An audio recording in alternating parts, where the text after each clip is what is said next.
Are you playing in the bathtub with your little doll? Action figure!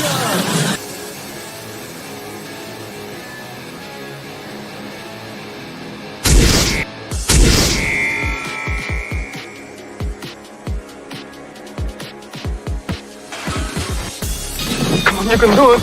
Wonder Wheel. I don't want to go through life being a Wonder Wheel mother.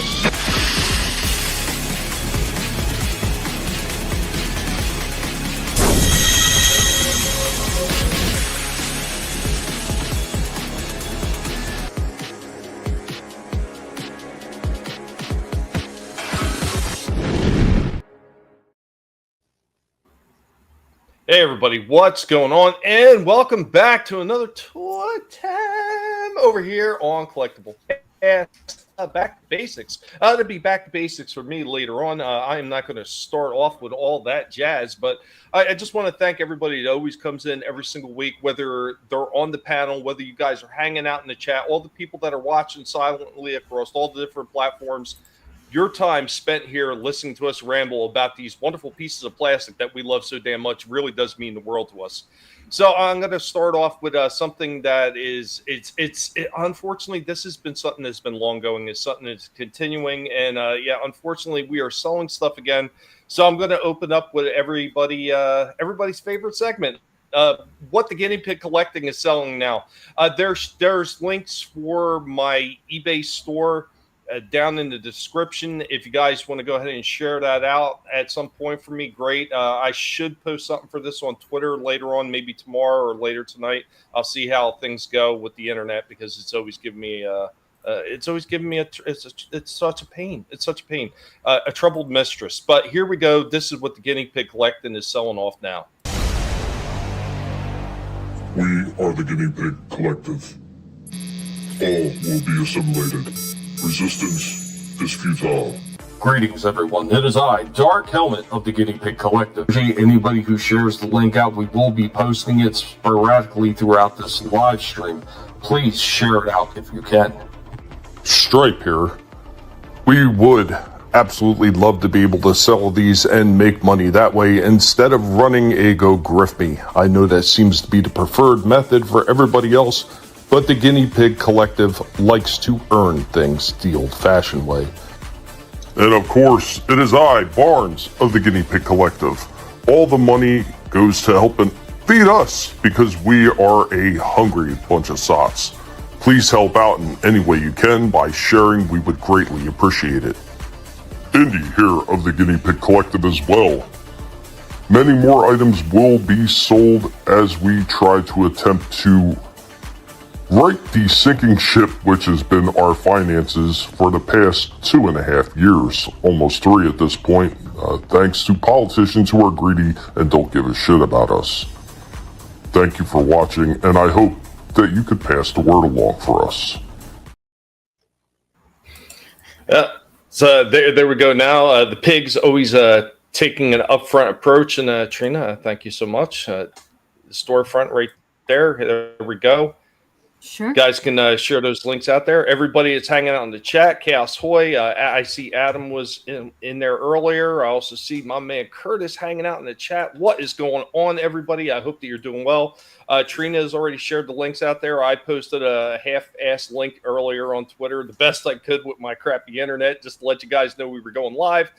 Be sure to let everybody know that we're going live by resharing that because it's always the games. It's always the games with YouTube. They're always playing the games and they never end. 8,000 plus some odd views on my freaking channel this month, and yeah, they're barely moving my needle at all. Matter of fact, I think I've gone down and I've only got 1,300 watch hours now. Every month they keep taking a couple hundred away. Thank you, YouTube, for absolutely jack shit, you worthless sons of bitches.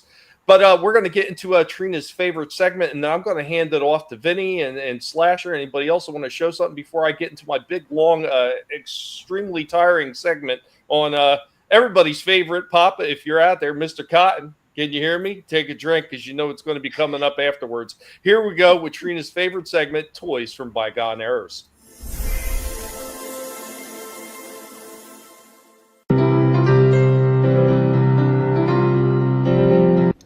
I am your Professor Indy, of the Guinea Pig Collective. Welcome to Toys from Bygone Eras.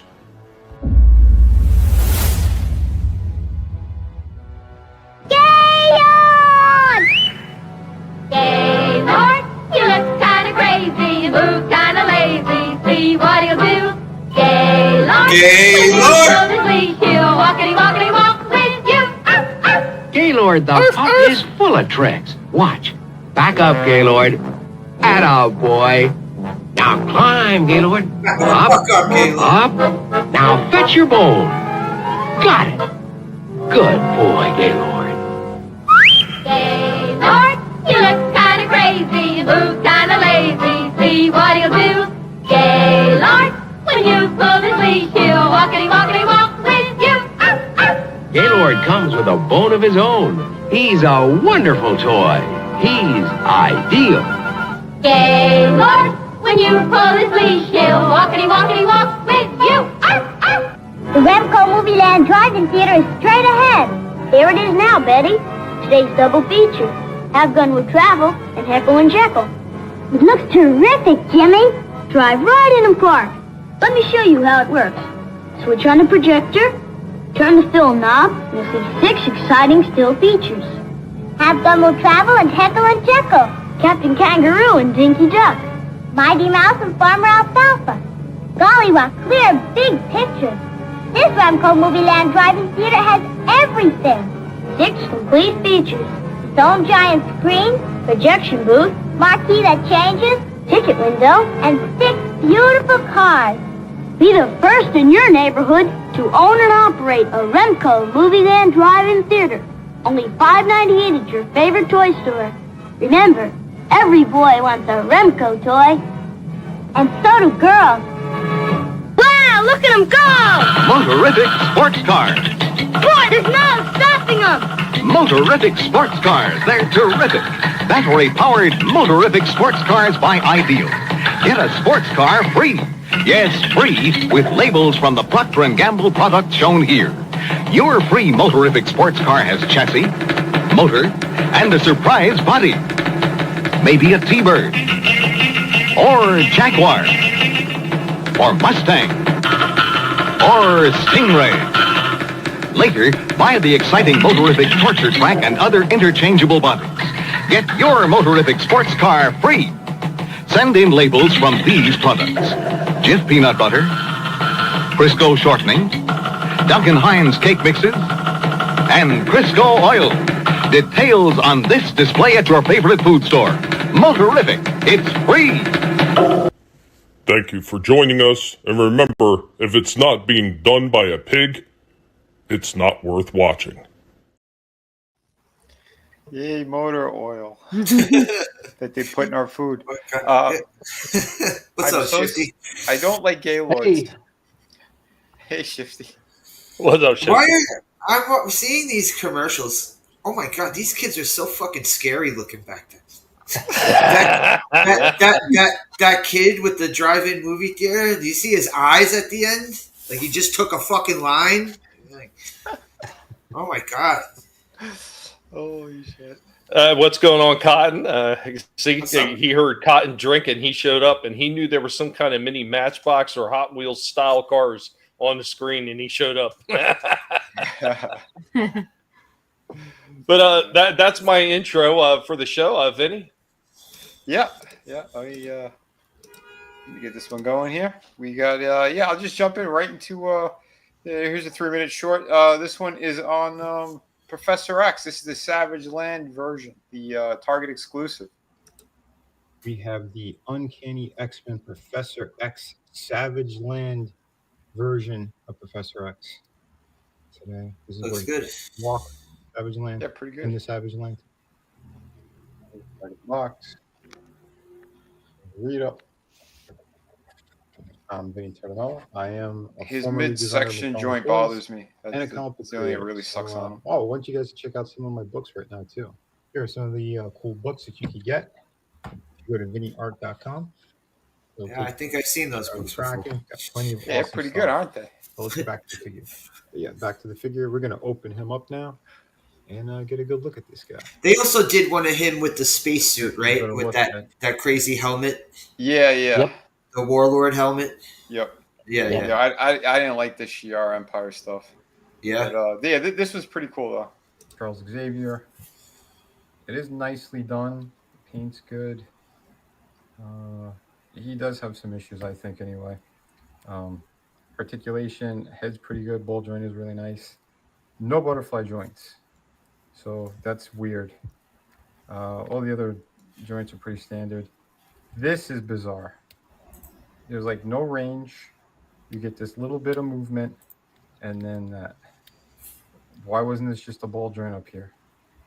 Makes no sense. These companies are so stupid. But all the other articulation is pretty good.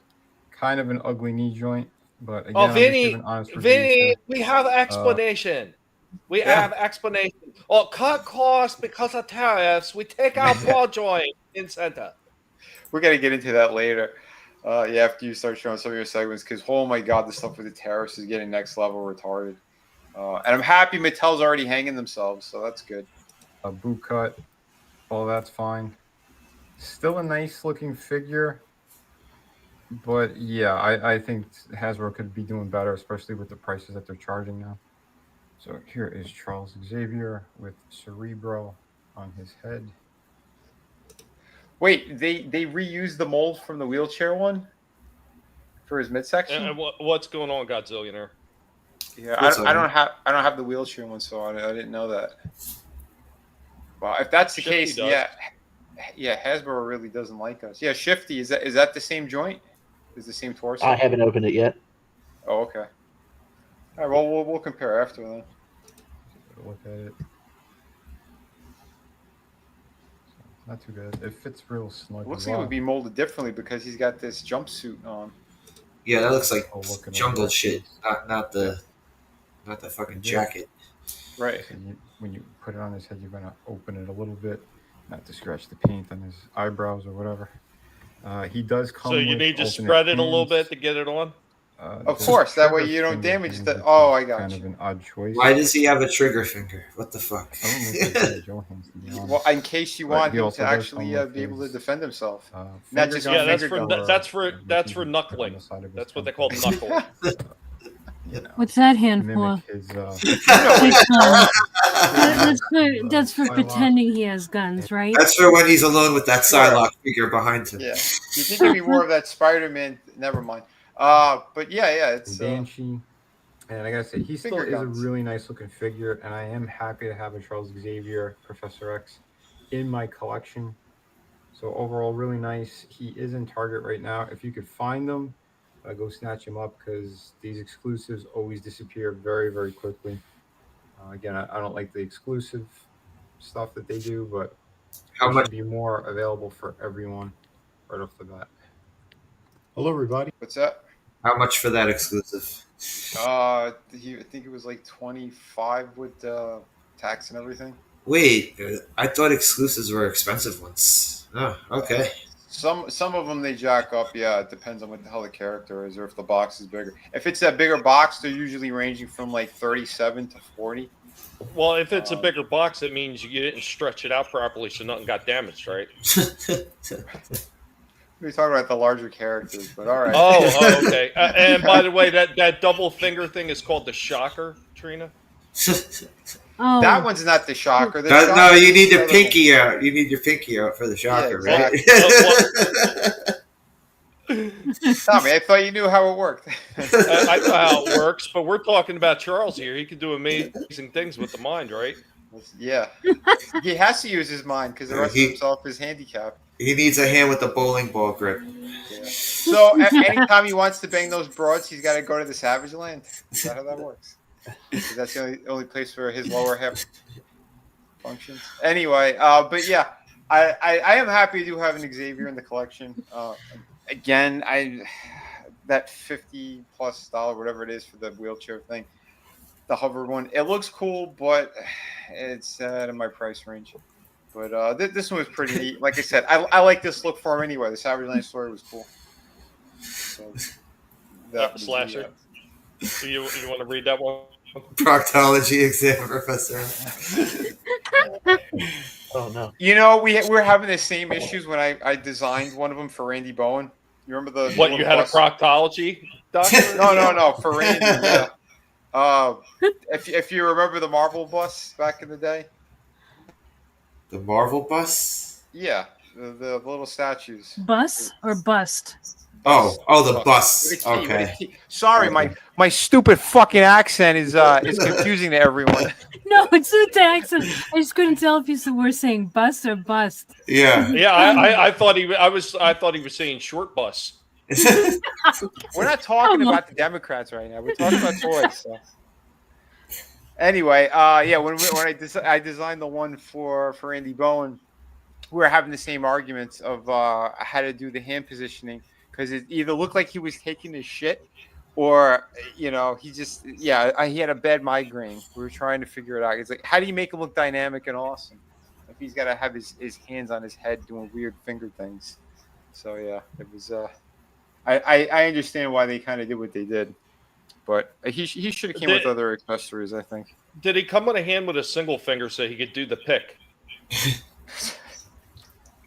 Well, if you stretch out the trigger finger hand, I guess. Fun times. Why do I come on this show anymore? I forget. You come here for the wonderful conversation. That's true. That's true. Well, I got a few more things I could show you guys. Because I know Tommy, he's got a lot of stuff he wants to show, but I'm kind of disappointed Adam's not on yet. I know he said he's gonna try to jump on, but there's a few things I know that he's gonna love to see. Here is one of Tord's exclusives. I mean Tard. Sorry, my accent is funny. Tard McFarlane. There you go. Here's his Bat Pod exclusive gold label. We got to do the Tard rules as well. Just released the Batman and Bat Pod. So yeah, here is his. That looks good. I've seen pictures of that. I like that. But the price didn't. What, it's like 70 something, right? Yeah. $70. That is. Yeah, that's a little much. Yep. You got a $20 toy. And this bicycle, it's maybe $20. This tops. These should have been 50 tops. Not 70. I'm gonna go tell Maria. These kids yell a lot. It looks cool. It really does. It does. It looked fantastic. With that, Is that missiles flying out of the front of it? Well, they repainted that. The original release, it was all gray because it was supposed to be like cannons. But Yeah, it looks like it's shoot. It looks like it's fire. Yeah, Right? that's what it looked like. Because they weren't machine guns or anything, but the way he did it, yeah, I don't know. Are they colored tampons flying out the back? Is this the Tim special? The back, that's the front they're flying out of. Tommy, again, don't you know how that anatomy works? It depends on what section of the people that are shoving tampons places you're talking about, Vinnie. I guess so. We don't know. We got to ask Tard. Didn't they also do? Gap? What? What's up, Gap? What up, Gap? Didn't they also do Anne Hathaway Catwoman with this? Yeah, that was the first kind of. I don't know if it was an exclusive or not. It was a box set where she came with it. Yeah, yeah. They released her single carded as a platinum, and yeah, she was such a pain in the ass to find. And I have her. I never reviewed it because it looked good. I seen, I saw it on the Tord checklist site. I think it was the best one he's ever done, to be honest. Out of the female. Yeah, I think those were Walmart exclusives. Which one? The single carded or the box? Yeah, the single carded Anne Hathaway. Oh, Target. It was Target. Oh, it was? Okay. Yeah, because it was him and I'm sorry, it was her and the Dark Knight. The two of them were the platinum. Did you hear they're going to rename it? It's going to be called Tordget. Tordget. Not really. They cut the number of shit that they had there, but yeah, this thing apparently it's going for big money online already. So I don't know. I wasn't going to call for it. Wow. $75, whatever it was. with Well, the you know tax. what though, Vinny, they have cut the supply in most of the Targets, but they actually still carry more Tords than Walmart does. Are they always stacked Oh, up yeah. with Tords? They're always Yeah, stacked up with Tords. the thing with Walmart what only they does what they the collector thing. Well, what they've done in most of the Torgets is that they've actually changed it from just having it in a regular aisle with the transform in between the Transformers and the Marvel figures, where I see it in most of the stores, to now they're sticking most of the Tords over by the neck of things on the other end where they used to Yeah. have DVDs and shit. And they're almost exclusively just the collector's one. They're not doing the regular, like the $22 ones anymore. They're only like the $30 ones and up is what I've noticed. The ones with the silver label on the side that says Yeah. collector edition. Yeah. Yep, yep. So that's them, trying to rip off everybody. Oh, this was that. I gotta lower this. This was the toy store by the mall. I haven't been to this one in a while, but yeah, they had some kind of Star Wars Day thing. So I went there and I just recorded some stuff. But yeah, these guys have a ton of figures. Since the last time I went in there, they maybe have double or triple the inventory. So I don't It know. looked like they had a little bit of both, like Origin, and it looked like a few older ones too. Yep. He's got in this store. He has stuff. Oh fuck, Ed 209. Oh shit. Yeah, that's nice looking. He's got Yeah, stuff. but that's reaction. It has no movement. I'm sorry. That's okay. Yeah, okay. I've seen it. Yes, that's the board member that he kills. That's right. He has a giant hole in him. Yeah. Okay. Oh, that's reaction as well. That one. Yeah. I've seen a picture of that before. Yes. Okay. And real quick, say hi to Johnny Lawrence, Johnny Lawrence Gaming. What's up, guys. Johnny? If you ain't subscribe, What's up? check him out, man. He does some interesting shit. Always playing some Nice. Texas Chainsaw all over there, man. Thanks for stopping in, Johnny. Sweet. Appreciate it. Hey, Johnny. Cobra Kai never dies. But yeah, no, awesome that he popped up in there. This guy's got prototype figures as well. He has almost like there's part of the store almost looks like a museum. It's all behind glass, and he has he even had a rare like Italian GI Joe that was going for like Yeah. You were telling us about it. Yeah, guys. I told you after the movie stream we did, but yeah, this stuff is still pretty damn awesome though. And he has a mix of old stuff and new. You said. Yeah. So I think That's cool. These origin, I think these are the Mattel ones that were exclusive to the websites because they weren't in stores first. These aren't the origin ones that like Tommy was getting. This was before that.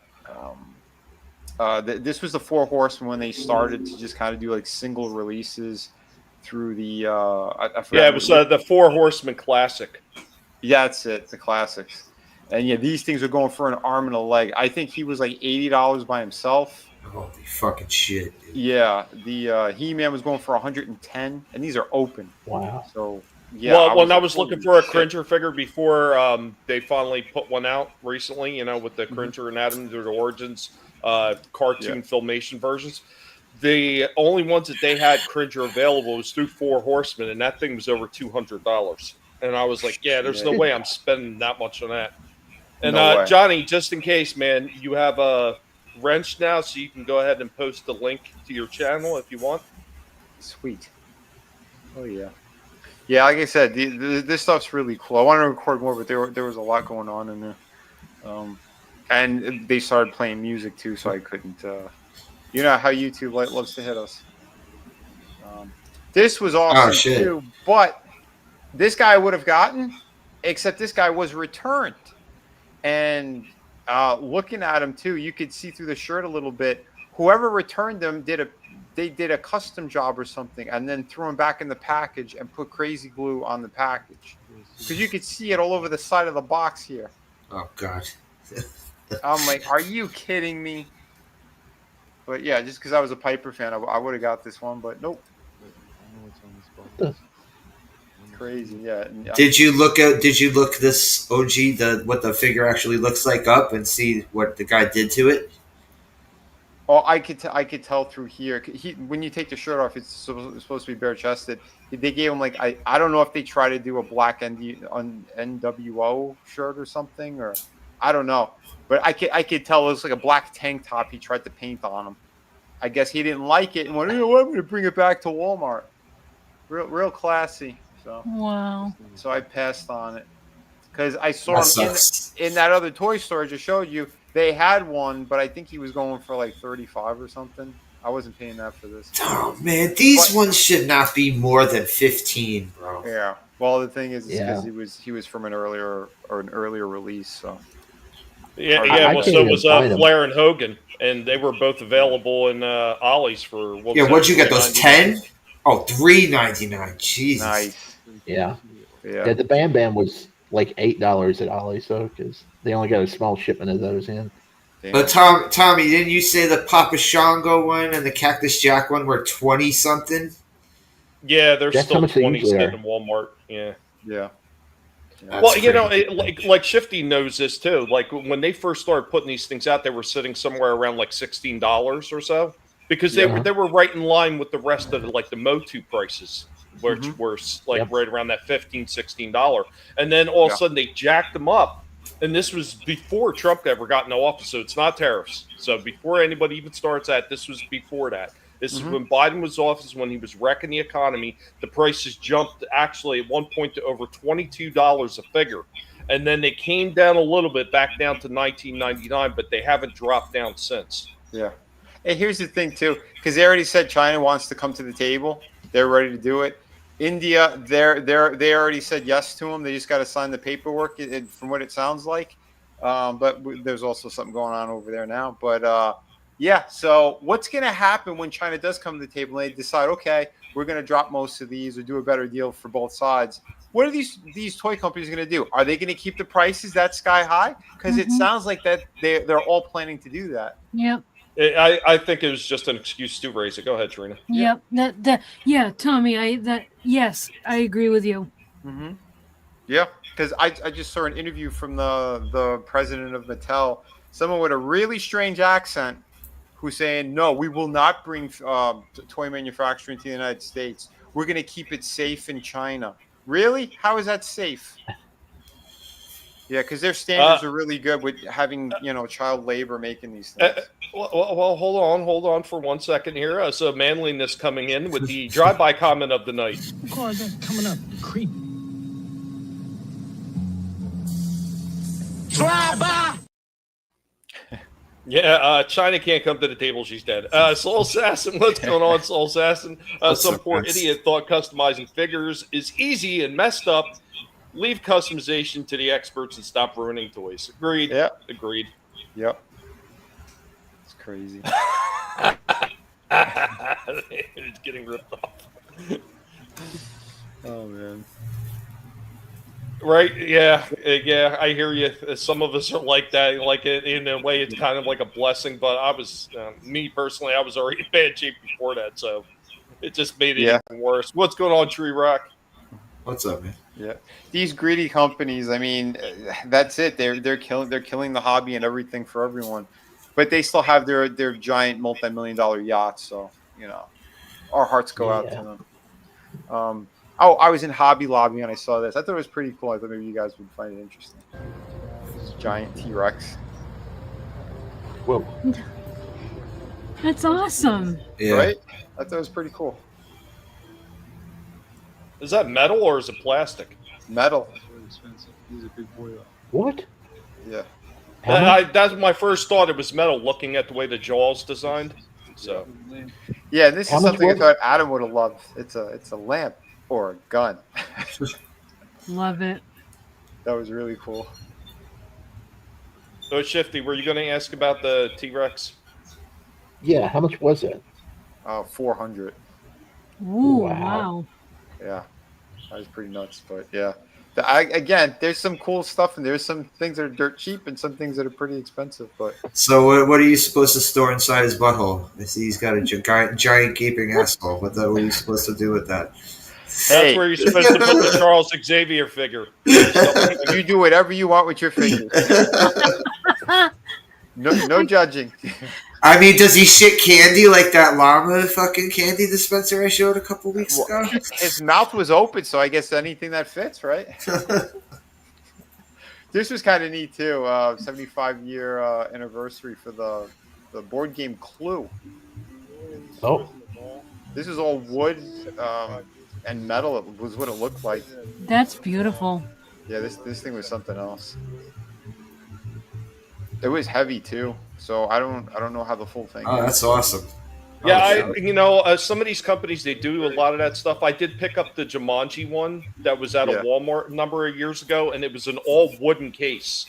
And then after I picked that one up, Target had released an exclusive version of the Jumanji game, but it kind of looked like rocky and everything like that. It had a completely different, it was really sharp, and I wanted to get it, but I was like, why do I need 2 Jumanji games? I'll just keep the wood one, and that's good enough.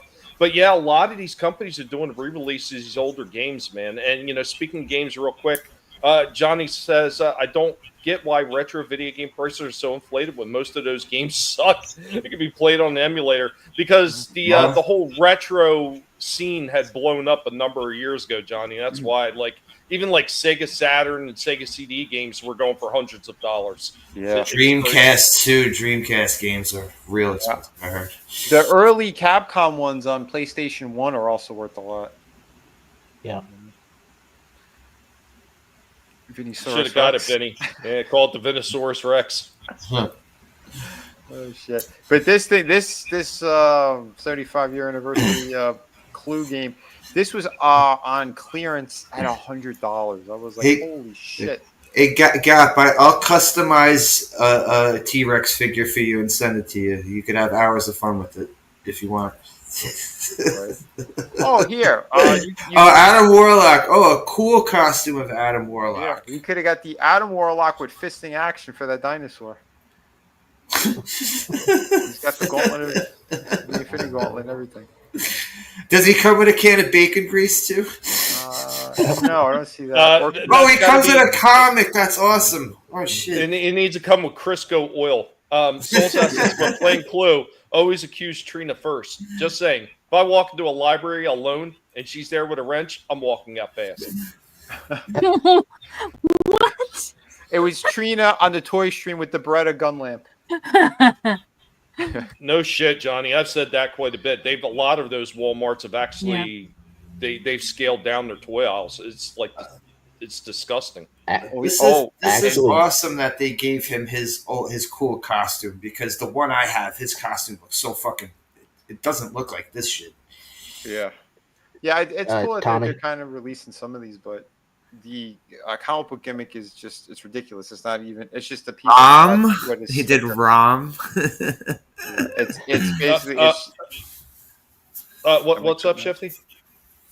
You were talking about Walmart selections and how they've gone down. I hate to tell you this, but I was in Walmart today. They took away the Transformers. I saw that in two of the Walmarts I've been to. It was the same thing. What? Wait, yeah, what was they're that? gone. The Transformers are gone. They're no longer on the toy aisle. I don't know what's going on. So the Tords and the Transformers are gone. Oh boy. Yep, that's strange. And I think there's going to be more problems there too. Last time I was in there, it's probably to that store itself, but the Hot Wheels, there was maybe 10 or 15 packages ripped open. And the one of the workers was there going, "What the fuck?" There was a mess of them everywhere. Some that were completely stolen, some that were just ripped open. So, with the price of toys, how come they haven't put those behind glass cases? I don't know. I mean, I'm not trying to give them any ideas, but I'm glad you corrected that, Johnny, because that was still kind of funny to read. He says, "I remember how fun it was to go to Kmart as a kid and look for GI Ho. I didn't have, and Mom wouldn't let me pick one out. I can understand why Mom wouldn't let you pick out a GI Ho, Johnny. I do completely, but no, he was talking about GI Joe. You live in Vegas? Yeah, the GI Ho was on sale in the Red Light District in Kmart. Yeah, there's a classic Banshee as well. There's mutton chops. Yeah, these look fucking awesome. Yeah, they're doing a nicer job. But what I was saying is those comic books, they're just solid plastic with a sticker on it. Yeah, that's still kind of, cool little accessory. Yeah, I don't fully understand it though. I mean, they could have put anything else in there, but I mean, they still look nice for what they are. See, this is more stuff Adam would love. Maybe I'll hold off until Adam gets on, if he does pop on here tonight. But yeah, I'll show more. I'll show more later. I mean, poor Adam has been having a lot of internet problems and difficulties, and yeah, it is what it is. What's going on, Keely? Good to see you. Hey, Kelly. What's up?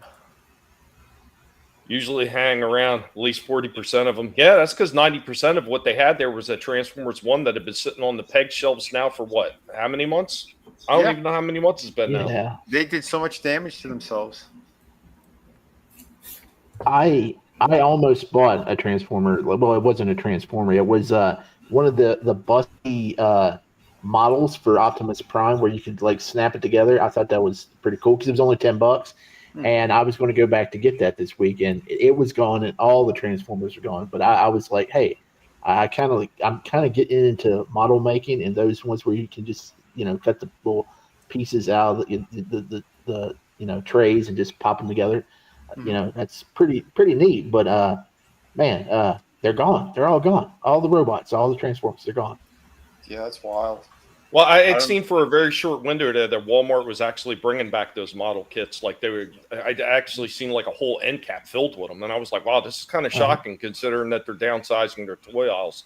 But Johnny has a question for everybody. So, a question for everyone: what would be your dream item that you would love to own for as a collectible? Oh, that's a good question. A life-size Ash Williams figure. You just want Bruce Campbell. Stop lying, Trina. We all know it's the anatomical Papa Smurf, so stop it. Oh, no. I know Slash just wants a Gaylord. We've been playing it so many times. You could come over and play with Gaylord, Vinny. You could bring your own. You could bring his brother Bylord. Bylord. I thought you were going to say you could bring your own bone for him. Oh, jeez. No, I ain't no gay frog peddler. I don't have that stuff. Wait. So you mean something that exists, right? Like something that's actually... Because Trina's just made up, like, I'm Bruce Campbell with a fucking bow on him at my house. That's what she basically just said. But, like, it just... She's like, does Johnny Arts mean something that exists? Like, something that's already out there. Okay, something that's already out there for real. I would love... So you guys know how I have the Ashy Slashy puppet. Oh, The one... I would like the other one with the shark teeth looking one. That's cool. To have them both. I really would love that one. Yeah, that'd be pretty awesome. Yeah, maybe a life-size R2-D2, but probably that. I mean, where would I find one of those? More than likely, I would go with a Winged Eagle WWF Championship belt with the white leather on the back of it. I think that's what I'd go for. Wait, is this Shifty or Adam? I can't tell. Oh, shit. I mean, for me, it would be something simple. So obviously, anybody want to take a guess what my favorite franchise of all time is? Oh, gee, what would that? Well, we already said Gaylord before. So. I just Transformers, Tommy. I would want the Japanese only release of Overlord. That's what I would want. Oh shit! Nice. That's nice. Okay. I got. All right. This is what I would fucking get. Of course, everyone would usually just say the flag, right? Fucking who's that? Godzilla says, "Who's gonna say the USS flag?" Of course, that's like that's chalk. You know what I'm saying? That's like typical of what people would say. This is what I would get just because this motherfucker.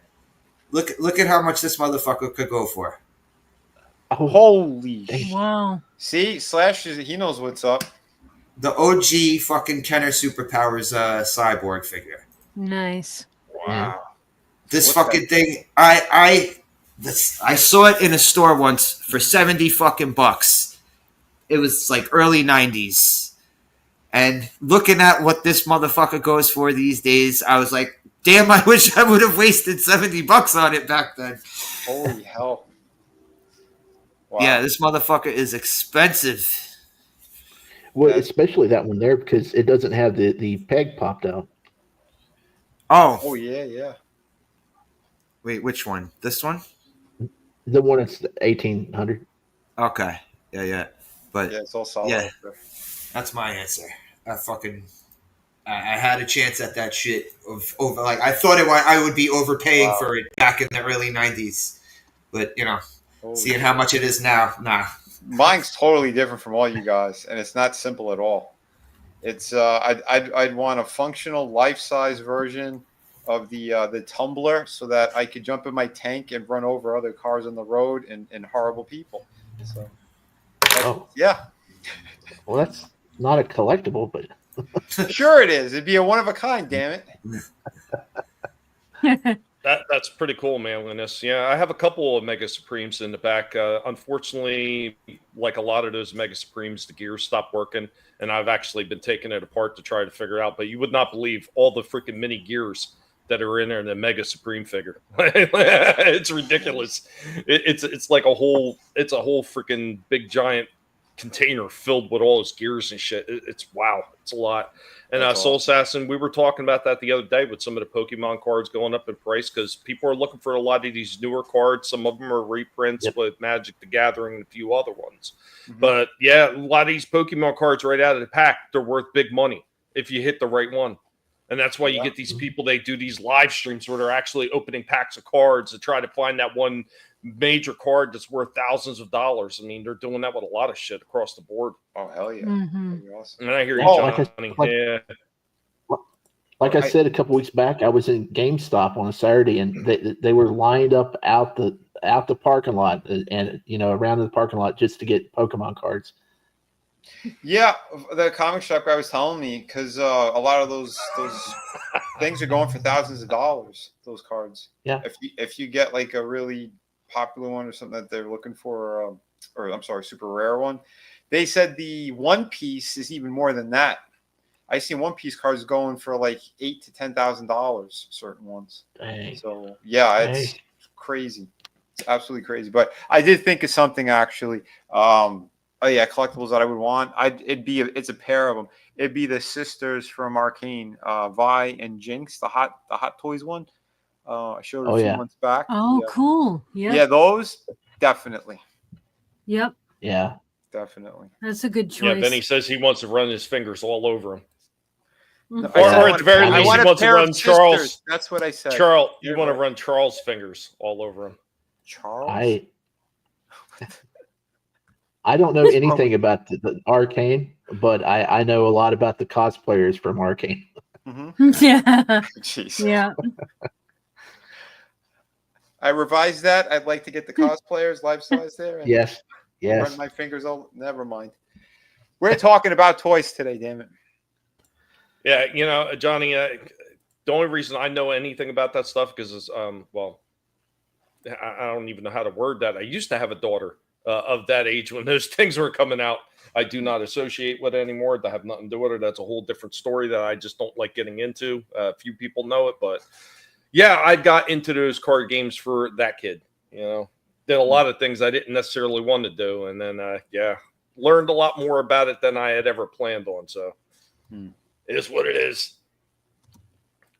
But does anybody else have anything before I get into my big giant expose slasher shifty Trina? Anybody? No, I nothing for me tonight. I got 3 videos, but I can hold one until next week because we've been playing catch up. We wasn't on last week, so let me put this in the chat here. Before we get to my video, I need to tell you this. You're probably gonna hate me for this, but I was at Target a couple weeks back, and because we're a couple weeks off, you'll never guess what I saw in the clearance section. I passed on it, but it was the red lion from Voltron, and it was only $15. Oh wow!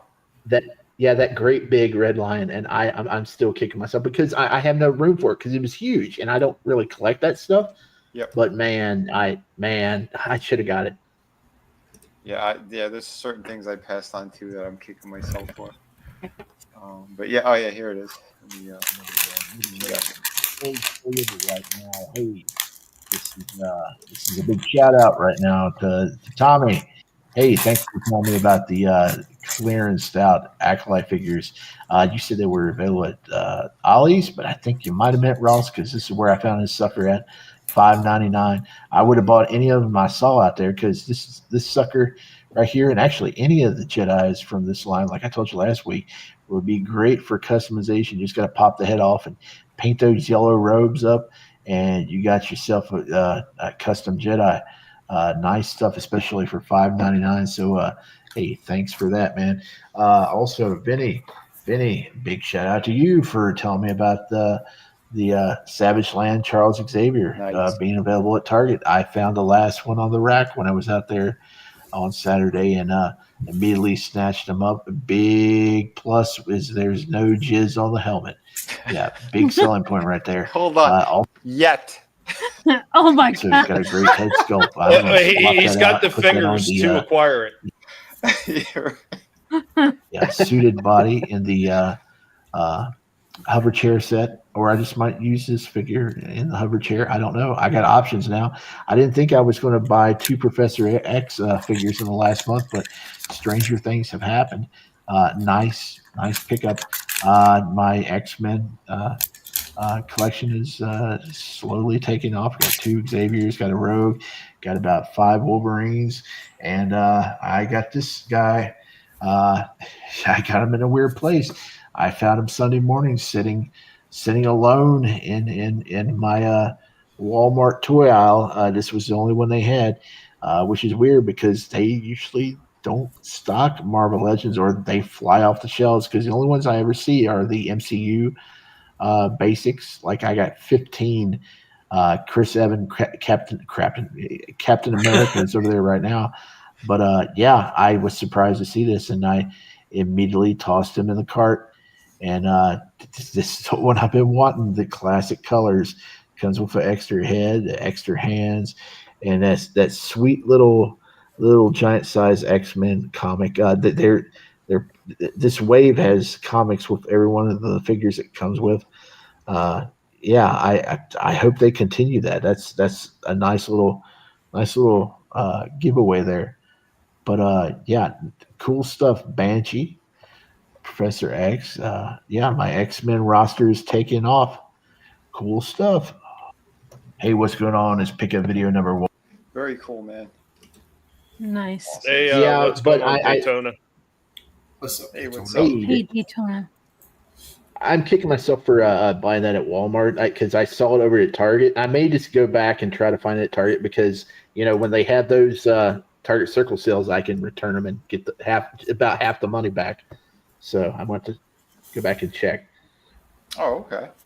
Nice. Yeah. Oh, I did have I got a toy hack video and a slight comparison. Oh. But, this was a super simple one. So for those who do have the Max Fleischer Superman, there was something that was missing on the original one. Really? And before you design its own toys, and I help it with it. Today I want to do a little bit of a toy hack and a comparison. So first off, here is the Max Fleischer Superman, and you can notice that now he has a black belt he was supposed to have. All I used was the black Sharpie marker, or paint marker, essentially what this is. It has like a little bit of, I think, a ball thing in here, but yeah, I got this at Walmart. It's a black and white when they come together. This is pretty cheap. This is like $3 or $4. Also, I got it for artwork, really, but it does work on toys as well. You just need to let it dry. But yeah, even on that kind of rubbery plastic, it holds very well. So there you go. And also, this is a bit of a comparison because they do have the Kingdom Come Superman, and these are the same exact figure, except for the paint application and the head sculpt. Everything else is exactly the same. The boots, all the way, yeah, the feet to the waist are the same. Like I said, you're gonna have to paint the belt and the chest. S symbol is different in the head. That's it. Pretty much so. He's probably gonna stay in package. But yeah, other than that, Still pretty cool. And like I said, we have a bit of a toy hack. Remember, this is the black Sharpie paint marker. You get it at Walmart. I believe Target also sells them. So check your stores. Very good for a quick fix with the black paint on figures. And the wrist pegs, these are actually, they go all the way blue. And as you can see here, those look like he's got weird lumps coming out of his wrist. But that's how they chose to do the ball joints there. Still a cool looking figure. I know a lot of people were complaining about the face.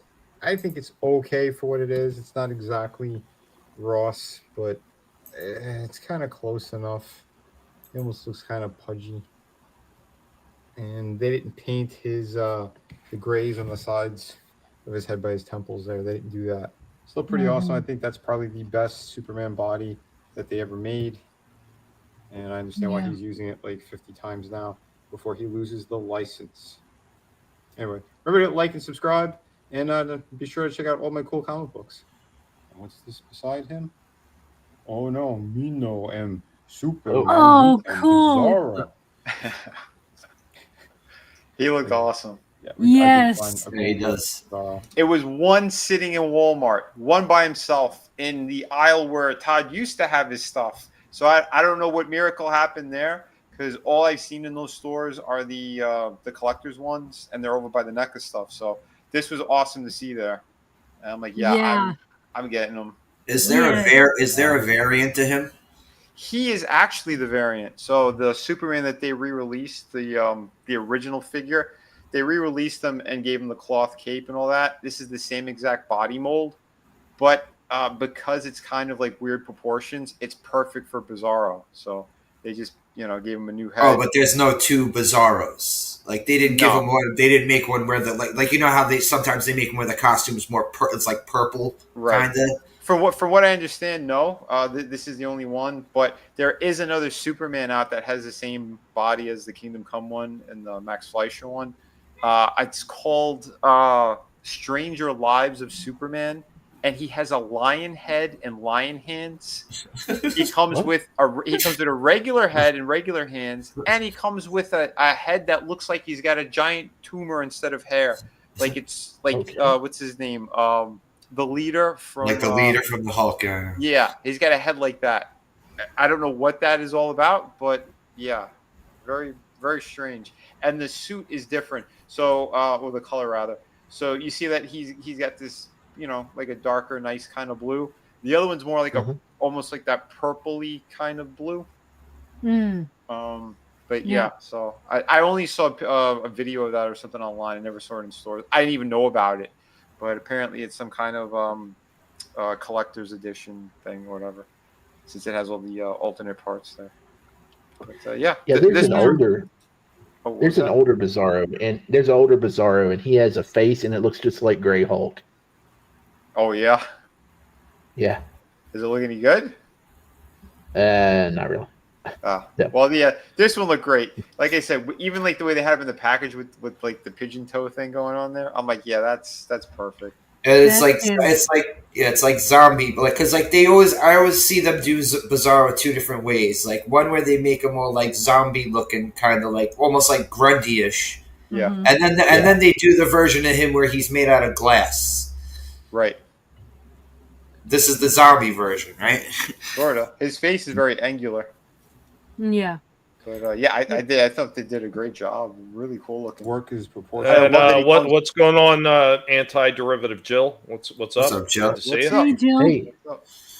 What I like is that he comes with the sign as well. The number one. Yeah. That's awesome, dude. Okay, first of all, great job on repainting the belt. Oh, and thanks. and then this pickup, this Bizarro Superman. I am so jealous of you right now. That is amazing. If I run into another one, I'll let you know. Yes, for sure. Yeah, this was right after that signing, so I was like, "Yeah, I'm definitely getting him." Like, yeah, I had the cash in pocket and everything. I'm like, "Yeah, pulling the trigger on." Wonky, so it works for Bizarro. So there you go. They are in pretty good scale as well. Hey, everybody. Oh, that's it. Sorry, what was that? If you see the Batman Year One, you need to snatch that up. Sell it on eBay because everybody is looking for that sucker. I've only seen people in Georgia and Michigan so far that's found it. But it's supposedly it's popping in and out on Walmart.com, and I ordered 2 last weekend, right? And by Wednesday they canceled my order. They canceled everybody's order that tried to order last week. The one with the Reaper hook thing? And the No, that's Batman Year. That's Batman Year 2. Which one's there's Year a 1? Batman Year 1 of Batman, and there's a Commissioner Gordon of Year 1, and they're exclusive to Walmart. And they'll be in the electronics section if you can find them. Everybody's looking for them because that's the one that sold out before they even said it was live to be pre-ordered. So it's now popping up in stores. So yeah, Year 2 is the one Tord did, Vinny. Oh, right. Okay, I looked it up. Gotcha. I need to get back to this real quick from Soul Assassin. He was saying, Vinny, when you handle a Superman figure, you attempted to do the Superman announcer voice. And yes, I can answer for him, Soul Assassin. Yes, he faster than a speeding cannoli, able to jump over tall mozzarella sticks in a single bound. Yeah, he does. Not okay. You son of a bitch. Belonged to you, sir. And also with you. Apparently, there is also a black and white platinum version of that Batman Year 1. Yeah, and I was worried. I was worried when I ordered my 2 last weekend that they were going to send me that one, and I don't want that one. I want the regular one. Right. Wow. So yeah, I have not seen these. And the Gordon is just it's just a repaint of Constantine. Yeah. The one that Trina and I have. Yeah. Oh. Are we talking about someone else? Oh, Cocaine's a hell of a drug. Oh, that was good. I gotta ask, Slasher, do you have anything this week or no? Yeah, but I could go last if everyone wants to get their stuff out of the way. Okay, well, I've got a big long expose coming up. That's why I was trying to get everybody to get some of their stuff in first. If you want to wait, it's not a problem. Yeah, I'll wait. Okay. All right, so right before I start my expose, once again, guys, if you can, I know the link has been shared a few times in the chat. We are the Guinea Pig Collective. All will be assimilated. Resistance is futile. Greetings, everyone. It is I, Dark Helmet of the Guinea Pig Collective. Anybody who shares the link out, we will be posting it sporadically throughout this live stream. Please share it out if you can. Stripe here. We would absolutely love to be able to sell these and make money that way instead of running a Go Grift Me. I know that seems to be the preferred method for everybody else, but the Guinea Pig Collective likes to earn things the old-fashioned way. And of course, it is I, Barnes, of the Guinea Pig Collective. All the money goes to helping feed us because we are a hungry bunch of sots. Please help out in any way you can by sharing. We would greatly appreciate it.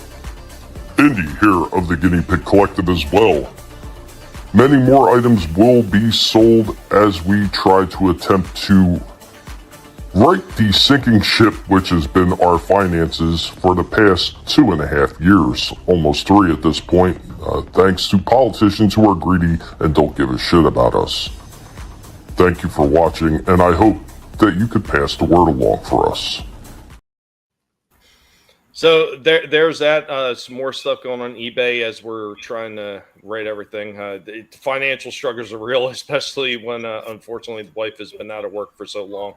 And my fixed income just barely holds everything together. So, if you can go ahead and share the links. I know some people had posted them earlier.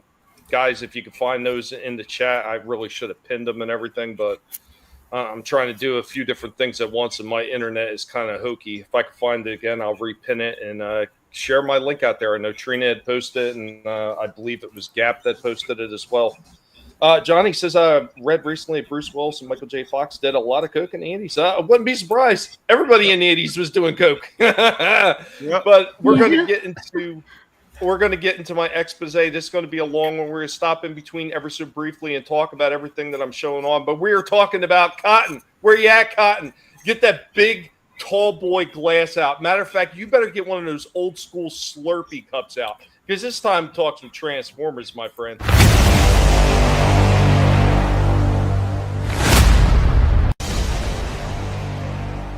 We are the Guinea Pig Collective. All will be assimilated. Resistance is futile. Greetings, everyone. It is I, Dark Helmet of the Guinea Pig Collective, the sci-fi and Transformers pig.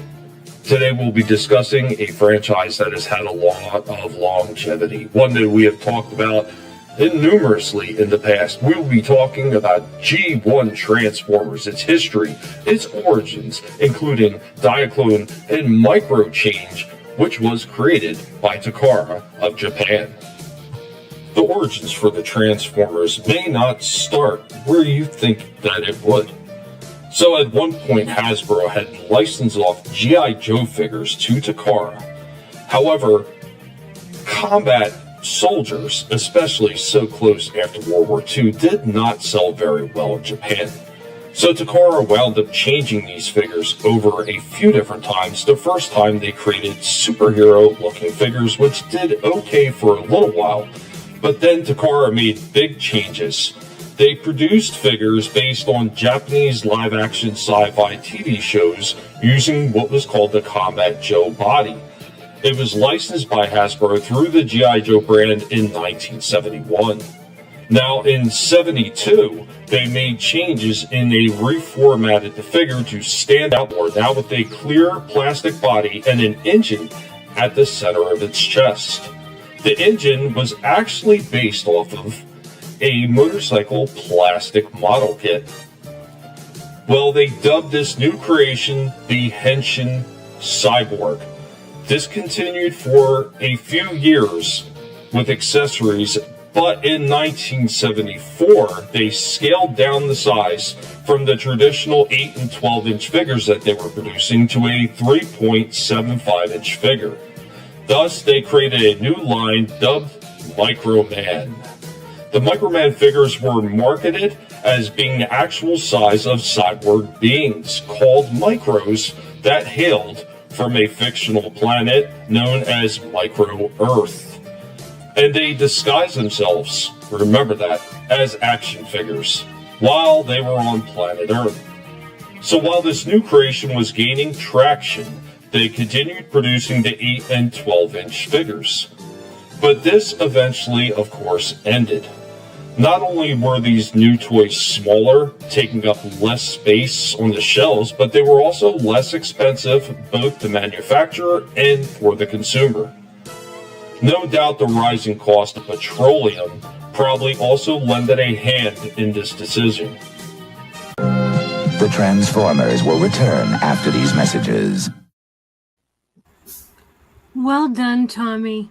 I like those Microman toys. They look awesome. Well, don't say well done yet, because it's going to be going on for a while. Love it. But the Microman line started off with licensing from Hasbro, of all companies, licensing off those big 12-inch figures that Hasbro was originally making. And I wind up getting into some more of the history and the backstory of Microman first, because this is where, like, most people don't even realize, this is where Transformers starts. The whole idea that these are beings in disguise kind of leads into what eventually would be the Transformers, disguised beings. And I think a lot of people just slept on that fact, that was sitting there right in front of their faces the entire time. Mm-hmm.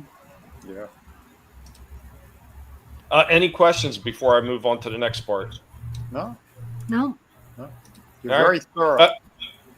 I try to be. And this is why I put Helmet in charge, because Helmet's a little bit more thorough than I am. Guys, here we go. Part 2 of our origin history of the Transformers. We now return to the Transformers. So the new Microman series, while being dwarfed by its predecessor's size, made up in posability, articulation, that was not found in toys at that time. So along with this greater articulation, and Microman was smaller, this enabled Takara to take their toys to new heights with many more accessories, play sets, jetpacks, mini helicopters that had a zip pool that actually allowed them to fly. There were motorcycles and mini cars. They all found their way into this ever-expanding Microman line, giving their creation limitless playability and repeat purchases. The Microman figures themselves were also varied with many different colors and designs, from the traditional humanoid body to the robotic, and what I like to dub the Night series. These brought the toys back to a slightly larger scale. Now, one of the changes that allowed the Night series to be created was the joints on a new series of Microman figures that were magnetic. This allowed the arms, the legs, the torso, the head to all be detached. This, above all, I think is the beginning of the Transformers. Now, remember the backstory of the Microman line? It wasn't that they were disguised. Now they had the ability to change in a small but soon-to-be important way.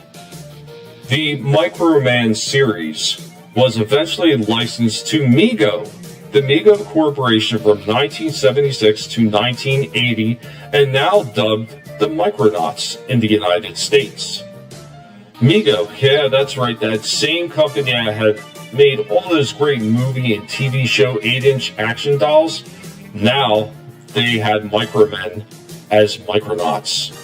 And it blew up for Mego.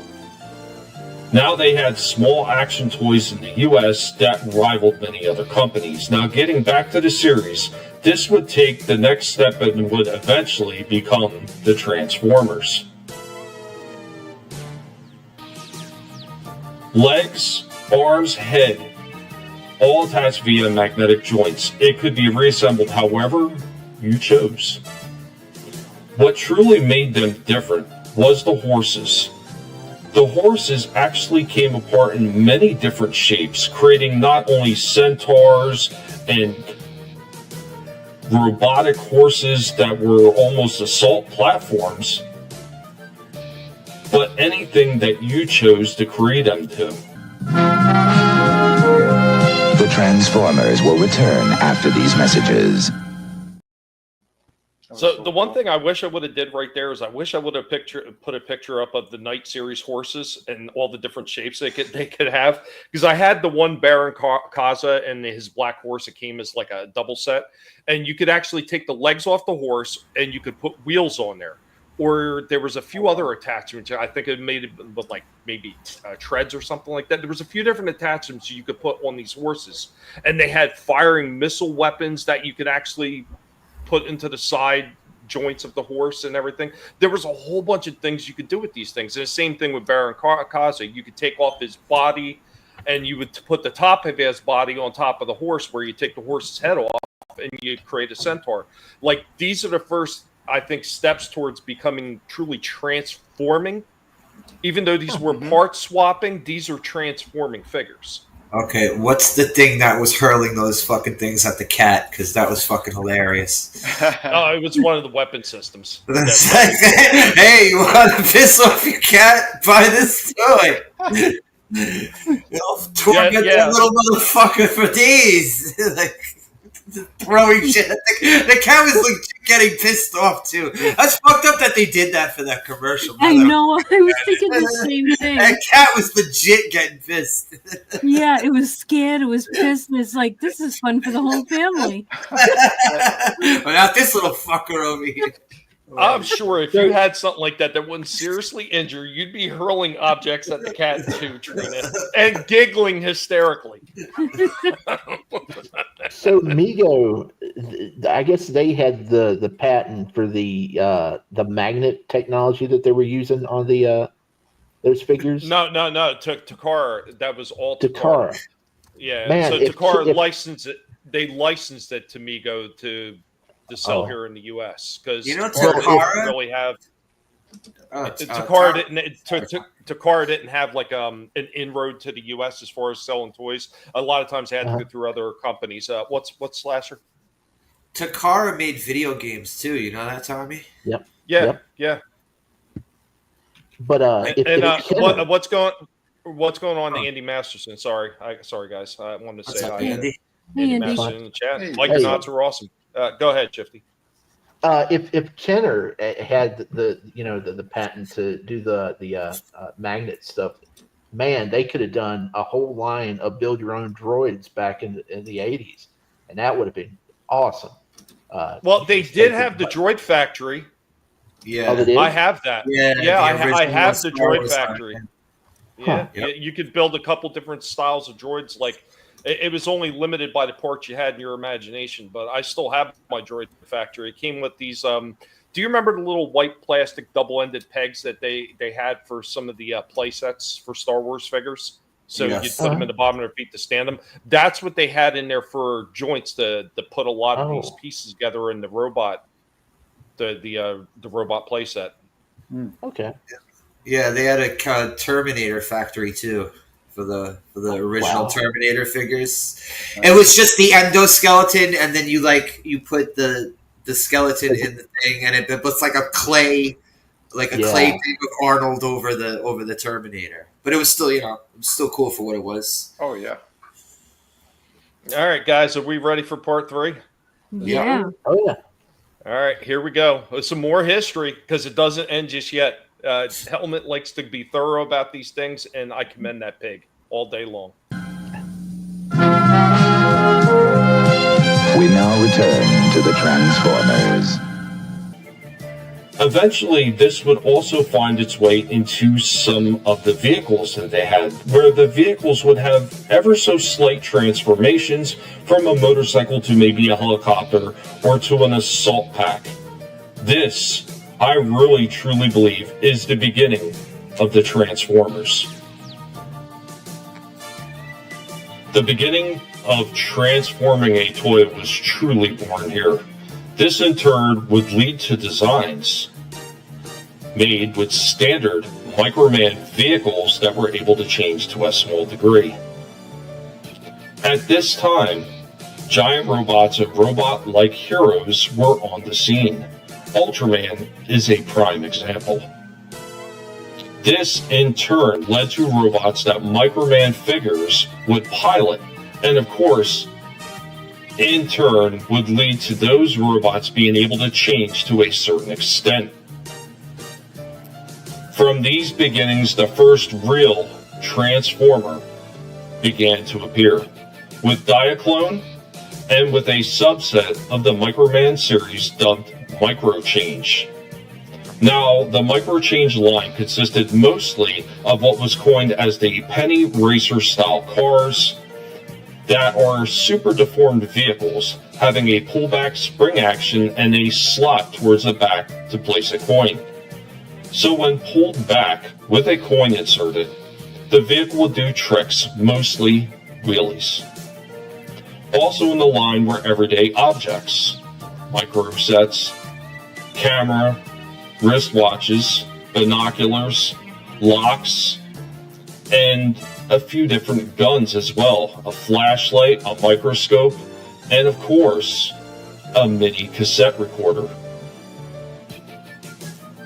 They also had what would wind up being the Omnibots and the Power Dashers as well, as what was later dubbed Topspin and Twin Twist, the Jump Starters.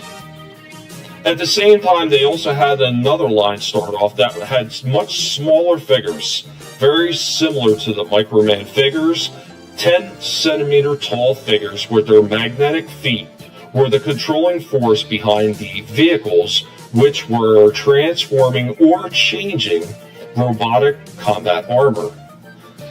Now, initially, the Diaclone series consisted of primarily fantasy-style vehicles and playsets, which did go for a couple years, but began to wear off fairly quickly.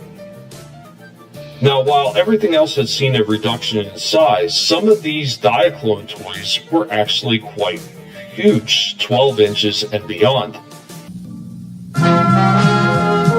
The Transformers will return after these messages. Awesome. That's cool. Oh yeah. There's a whole lot to unpack with this stuff. Yeah. Holy shit. I'm just amazed to see how cool some of those toys were from Japan. I mean, that one where they loaded up all those little guys and they were on the the treadmill and it went into the big robot. That was neat. Yeah, there was a whole bunch of cool stuff they're doing. Thank you, Joe. I appreciate that. Yeah, usually most of the people I give wrenches on my channel. This way, hopefully, YouTube doesn't hit you as bad and suppress chats because they love to do that on my channel. I don't know why they hate me so much, but I am the most hated guinea pig online. Yeah, but some of the things that they were doing like early on with these lines, pretty amazing. I do have, so there was one of the guys that they were showing in there was like multiple little like mini futuristic jets and they formed together in a robot. It was 3 separate pieces. I actually have a knockoff of that was made in like Korea or something, but it looks just like the Diaclone toy, like exactly like it. So nice. I don't know if it could be a possibility that maybe it's not a knockoff. Maybe it was done through a licensing agreement because you never know. Takara would do that with a lot of different companies that would license it off. So it would technically still be official. Gap is asking if his holes take 12 inches. Is that what you want, Gap? Is that what you're asking? Does Gap want to get into the Diaclone? He wants to be a part of the Diaclone line. You guys are killing me. Yeah, it is nonsense. It's no fun either. I mean, you're sitting there, we go on here to have some fun and talk about stuff that we enjoy, and then we got to put up with YouTube and they're censoring bullshit. Yeah. And everybody that's dropping links out there, especially Curtis, dropping everybody's link. Curtis, thank you so much. My man, always doing the dirty work that unfortunately the pig can't do with my crappy internet. What was that giant robot? That one where the legs were like moving on their own? Oh yeah, that's part of the Diaclone figures. I forget what his name is. Most of those they didn't have names per se, as they just had number assignments, and they did the same thing with Microchange. There was a lot of number assignments early on, and then later on they started giving names. And I kind of get into that when they get into what becomes Transformers. Yeah, really cool looking stuff. I know a number of years ago, they were talking about re-releasing some of those old Diaclone figures. I don't remember if they ever did it or not, but just amazing shit that Takara did. I mean, everybody always gives all the props to Hasbro, and don't get me wrong, their choice of going to Marvel and having Marvel with Jim Shooter and Bob Budiansky and some of the other people that were working on it ever so briefly, the work that they did to create the packaging, the bios, and the backstory and everything truly was amazing and really is what made Transformers what it was. But if it wasn't for Takara and their amazing engineering, this toy line would have never happened. And what's going on? Dega Outlaw in the house. What's going on? What's up, Doc? What's up, man? Yeah, don't forget to drop your own link in here. Everybody gets to drop their own link. I don't complain about that stuff. That set for the commercial, that looks like it would be like an awesome thing for Godzilla. Someone in a Godzilla suit to stomp all over. Nice. But that robot right there, that giant robot is fucking awesome. Well, I got a few more to show off here before it actually really turns into fully a Transformer discussion, because it's still history and origins. So there's one more with all these cool-looking robots from Takara before they ever became Transformers, and we're going for that right now. We now return to the Transformers. Much larger figures than what they were doing with Microman. Some of these were almost the size of playsets. Now, the Diaclone line did do very well.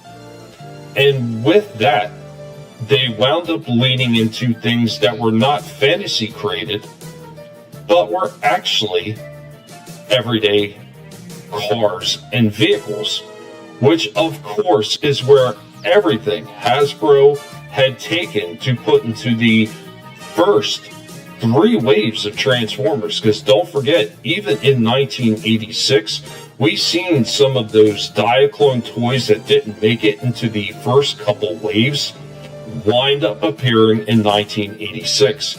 Figures like Ultra Magnus. How much of this did you know about the Transformers series, starting off as fantasy changing robots, some of them almost being parts formers, to eventually what they became as marvels of engineering and the amazing work that Takara had put into creating this line of toys. It truly was astounding what they were able to do at the time. Hasbro did very well when they remarketed and rebranded these things as sentient robots, no longer just mech suits. This is why Hyde and Ratchet received so much grief over the years, because everyone thought that they were robots like they were in the cartoons and in the comic books. They were not. They were originally designed as mech suits, along with every other single Transformer that was out there.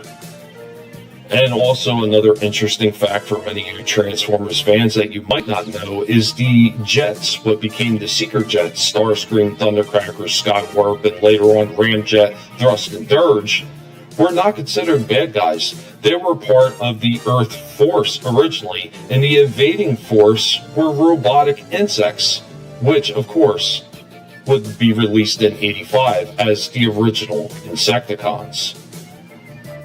Now, while Transformers took off and did very well, initially Takara did not follow suit, and they did not do cross-branding.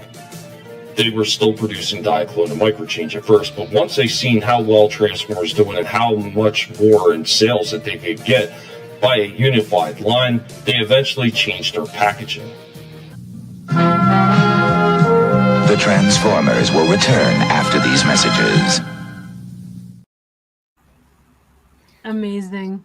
Is there any more to this? Oh, there's a lot more. Awesome. I'm loving it. I love how this is like you've gone from like the genesis of like how this all began to the Transformers we have today. This is brilliant. You've done a magnificent job. Yeah. I can't take all the credit. We got to give credit where credit is due, and it's all Helmet. It's all Helmet. Dark Helmet he's a driving force behind this channel right now. Yep, I talked to Helmet before Tommy even started this, and I'm like, yeah, you got to hear him out. Tommy was like refusing. He's like, no, he was being a shithead today. I'm like, but you got to listen to him. He's got a great series here. Hey, J-Man. Hey, what's up, J-Man?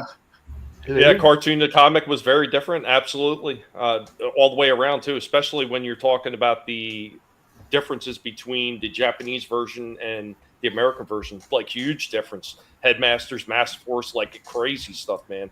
Absolutely true. I got 6 more hours of this. Tommy's going to have a Netflix series before we're done. Thank you, Johnny. Yeah, Origins to Guns, right? Yeah, the train bots. Like I seen everything you guys are talking about in there too. Like Johnny Law's talking about the soundtrack of the 86 movie, 86, not 84. Yeah, amazing stuff. Amazing stuff. Had Hot Rod, not Rodmus. And initially, same thing. Train bots, which they recently started doing train bots is like Hasbro Pulse exclusive. Amazing looking, but they're like $150 a train to be able to form that freaking Raiden. And I'm like, yeah, I don't have that kind of money for that shit. Amazing though. Yeah. 12 hours of VHS took place. Yeah, it's big. It's huge because each one of those trains, if they're 150, I mean, they're sitting at like commander class levels. So that would have to be a huge figure. I mean, I would think a minimum of probably 3 feet. Yeah. Yeah. Because I saw somebody reviewing them. Like he was getting some of them, but I don't think he was able to. I haven't seen it in a while, but yeah, he had like I think 2 or 3 of them, and yeah, they are massive. So, shit, how do they even engineer something like that?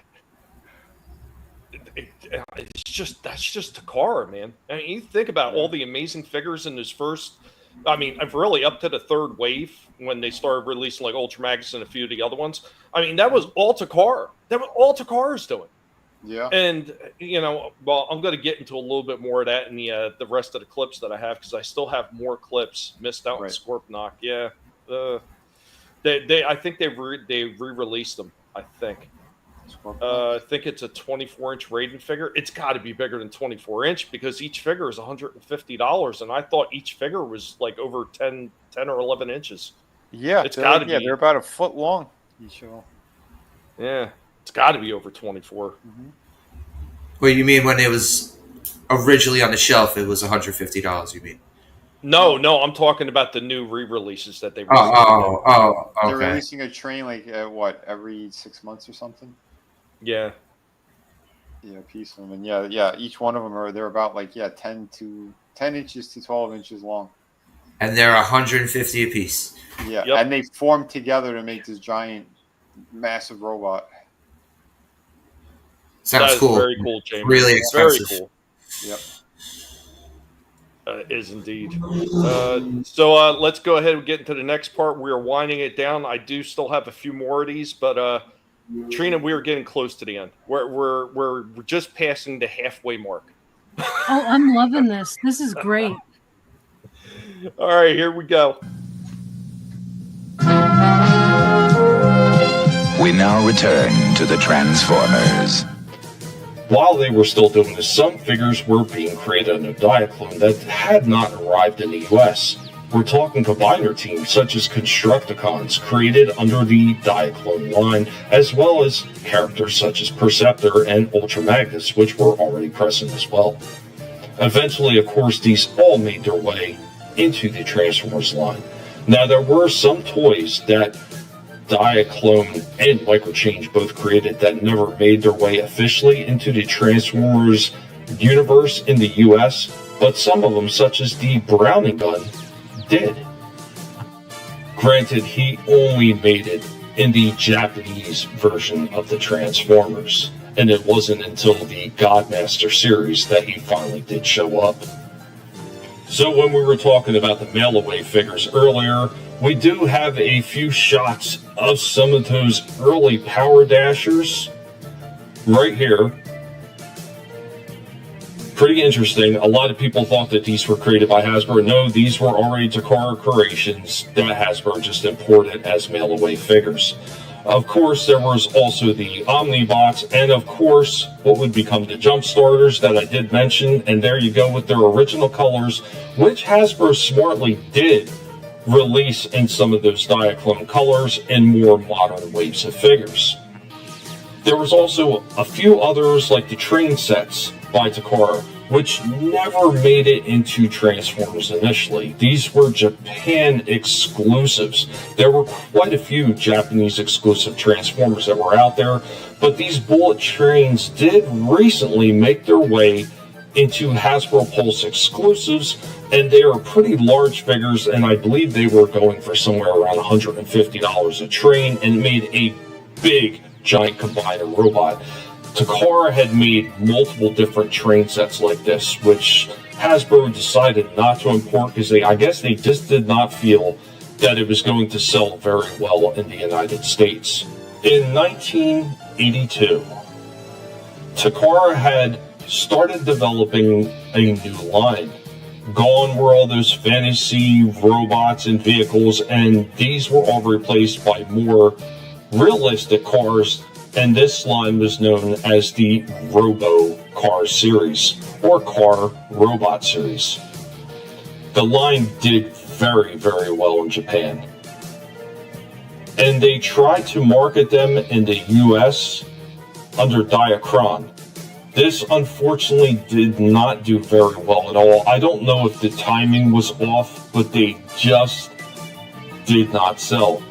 Now, Guinea Toys did sell them in other places and did fairly well, but just not in the US. The Transformers will return after these messages. But these commercials are awesome. They do them all like Godzilla movies. Yeah.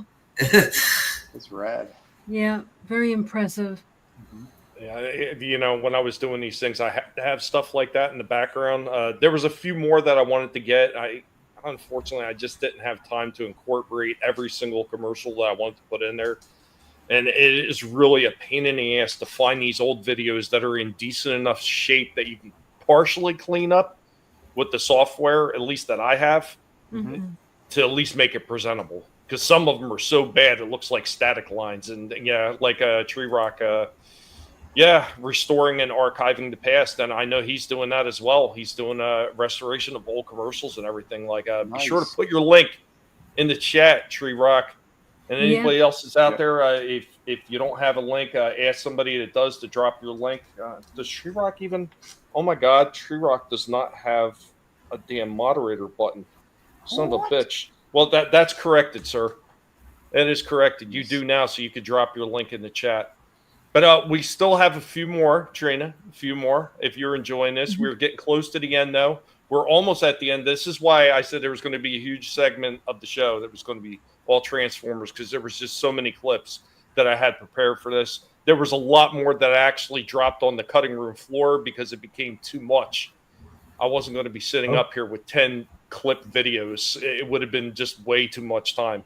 We would have ran the show for 5 hours at that point. You should you should put them all together anyway and release them by themselves like that. Yeah. Yeah. Should I release them by themselves, or should I just put them all together as one video? No, that's what I meant. Yeah, outside of the toy stream. Yeah, get them all together, put like one big kind of video. Yeah, it'd be fantastic. Yeah. Because you did a ton of work here, man. Yep. I mean, if you did do them separately, you could have a series of videos. That would be cool too. Yep. Or you could just do a playlist. Yeah. Yeah. Yep. I don't know. I think it'd probably be easier to put them up as a big long video, just because it's going to take so long even to upload individuals. That it would probably take me less time to upload it as a single video. Sad to say. Yeah, you definitely should. Definitely. You put a lot of work into this. Yeah, it's brilliant and beautiful. The presentation, everything's kick-ass. Yep. Once again, all praise and all thanks goes to Dark Helmet. The sci-fi and Transformers big. But here we go with the last of our 2 parts. We are winding this one down. Here we go. We now return to the Transformers. There was not enough behind them to actually get people interested enough to buy them. Takara really wanted that US market share. They weren't sure what they were going to do. And things looked bad until 1983. It was at the 1983 Tokyo Toy Show that Takara's old partner, Doring Henshin Cyborg, Hasbro, had seen the microchange and the Car Robot series, and they wanted to license them, but decided that a partnership would work much better. A partnership that would see both Takara and Hasbro be able to make money off of these wonderfully engineered toys that changed into realistic everyday cars. So Hasbro did the only thing that they knew to do. Let's create a backstory, something that's going to be more interesting than just big giant mech suits. Let's create characters that are sentient. So they've reached out to Marvel, and Marvel, with Jim Shooter and Bob Budiansky, created all the backstories, all the names, all the bios, everything that you remember on the packaging of those original Transformers that came from those guys, and of course, the incredible artists that brought these things to life on the front of the packages. The Dinobots, who did not show until 85, were also part of the Diaclone series. Most people forget about that as well. But there we go with our Dinobots. The only thing different is they had blue waists, and a few of the colors were lighter, but other than that, they were pretty much the same as what wound up being released in the US, other than that they changed everything that was blue to red. And of course, the original Constructicons came in 2 different colors. They came in a yellow and they came in an orange color. Later on in the G2 line, they re-released them in those colors. And then here we go with some of the pictures of those original micro change line figures. All the ones you remember, well, all except Bumper. Bumper was never officially released, but he was accidentally released. Megatron was known as the Walter P-38 uncle. Blaster, who was an actual working radio. Cassette Man, who of course would become Soundwave. And of course some of his cassettes, including Condor, which wound up becoming Laserbeak, and Ravage, who was Jaguar. And here we go with the original Perceptor, the Insecticons, in red instead of what was known in the Transformers series as that purple look. The Transformers will return after these messages. Awesome. Yeah. Good stuff. Very So cool. to see that. That's cool, J-Man. He pre-ordered the re-release of Scorponok and put it up against Fortune Maximus. Very nice. Nice. Wow. Yeah, I did not care for those at all, Johnny. And I know some people like them, but I couldn't stand them. Yeah, J-Man, I could, but the problem is my internet is so horrible that that's why I was saying it would probably take me 10 times longer to upload even short 3-minute individual videos. Or even if I stretched them out to 4 minutes, it would probably take me a lot longer to upload that as opposed to just uploading one big video.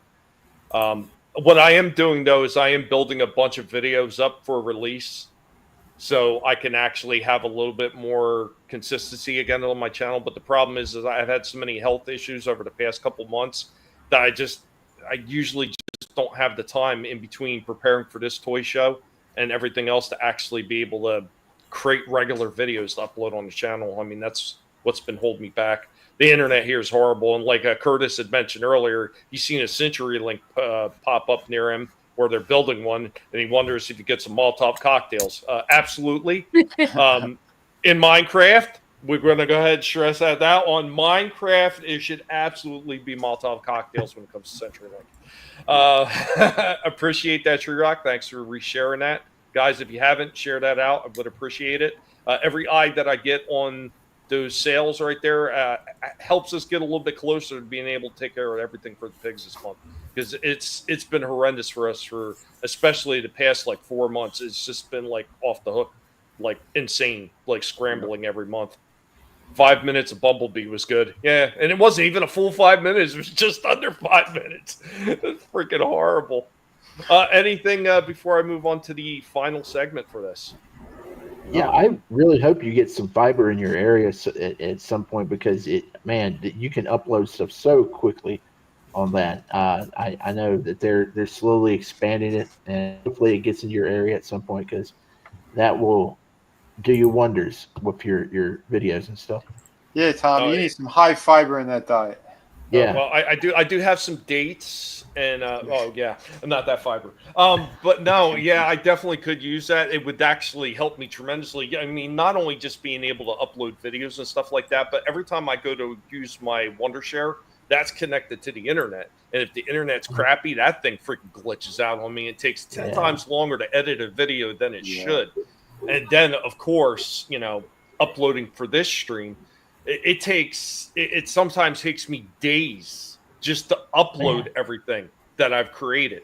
That doesn't include the creation process. So I could spend 3 to 4 days every freaking week just working on this toy show. And if I had fiber, it wouldn't happen if I had some good stable internet. But what are you going to do? Tommy, our jokes and not made to be taken seriously. Don't be a candy ass. Thank you, Soul Assassin. Just had some applesauce. That helps my internet. Oh, it was great. Oh, good God. We're going to get into the last part of this. I really do hope that you guys, everybody out there is enjoying this. I had a lot of fun putting this together, even though it did take days off my life. And once again, thank you, Helmet, amazing pig. Here we go with our final segment on the history, origins of the Transformers, including microchange and Diaclone. We now return to the Transformers. And one more shot of the back of a box with the Diaclone Dinobots. And here we go with our Omnibots, also from Diaclone. Very, very interesting to dig into the history of these figures. Now, this is one that I always wished would have made it into the US Transformers. The Browning. Enjoy this commercial.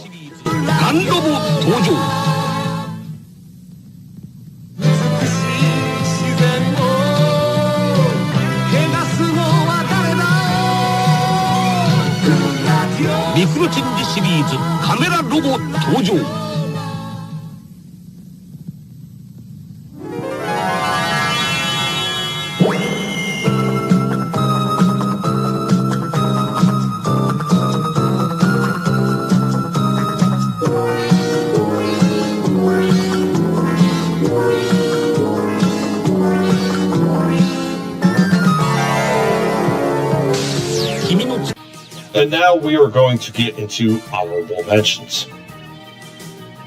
Of course, one of the first in the honorable mentions was Bumble Jumper, who later on just became known as Bumper. Bumper did get released on a few Bumblebee and Cliff Jumper cards, but was never supposed to be released.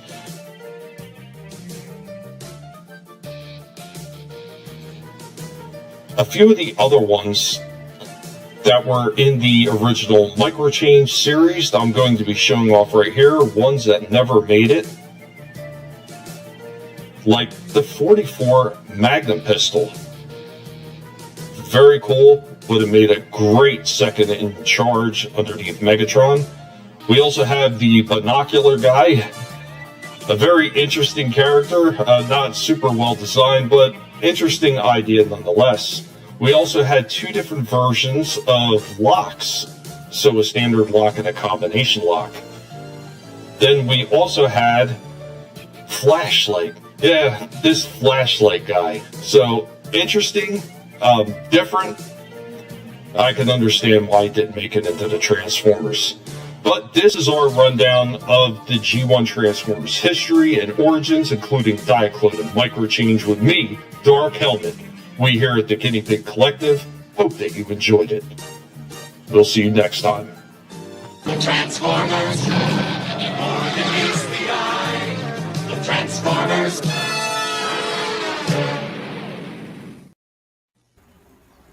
Oh, sweet.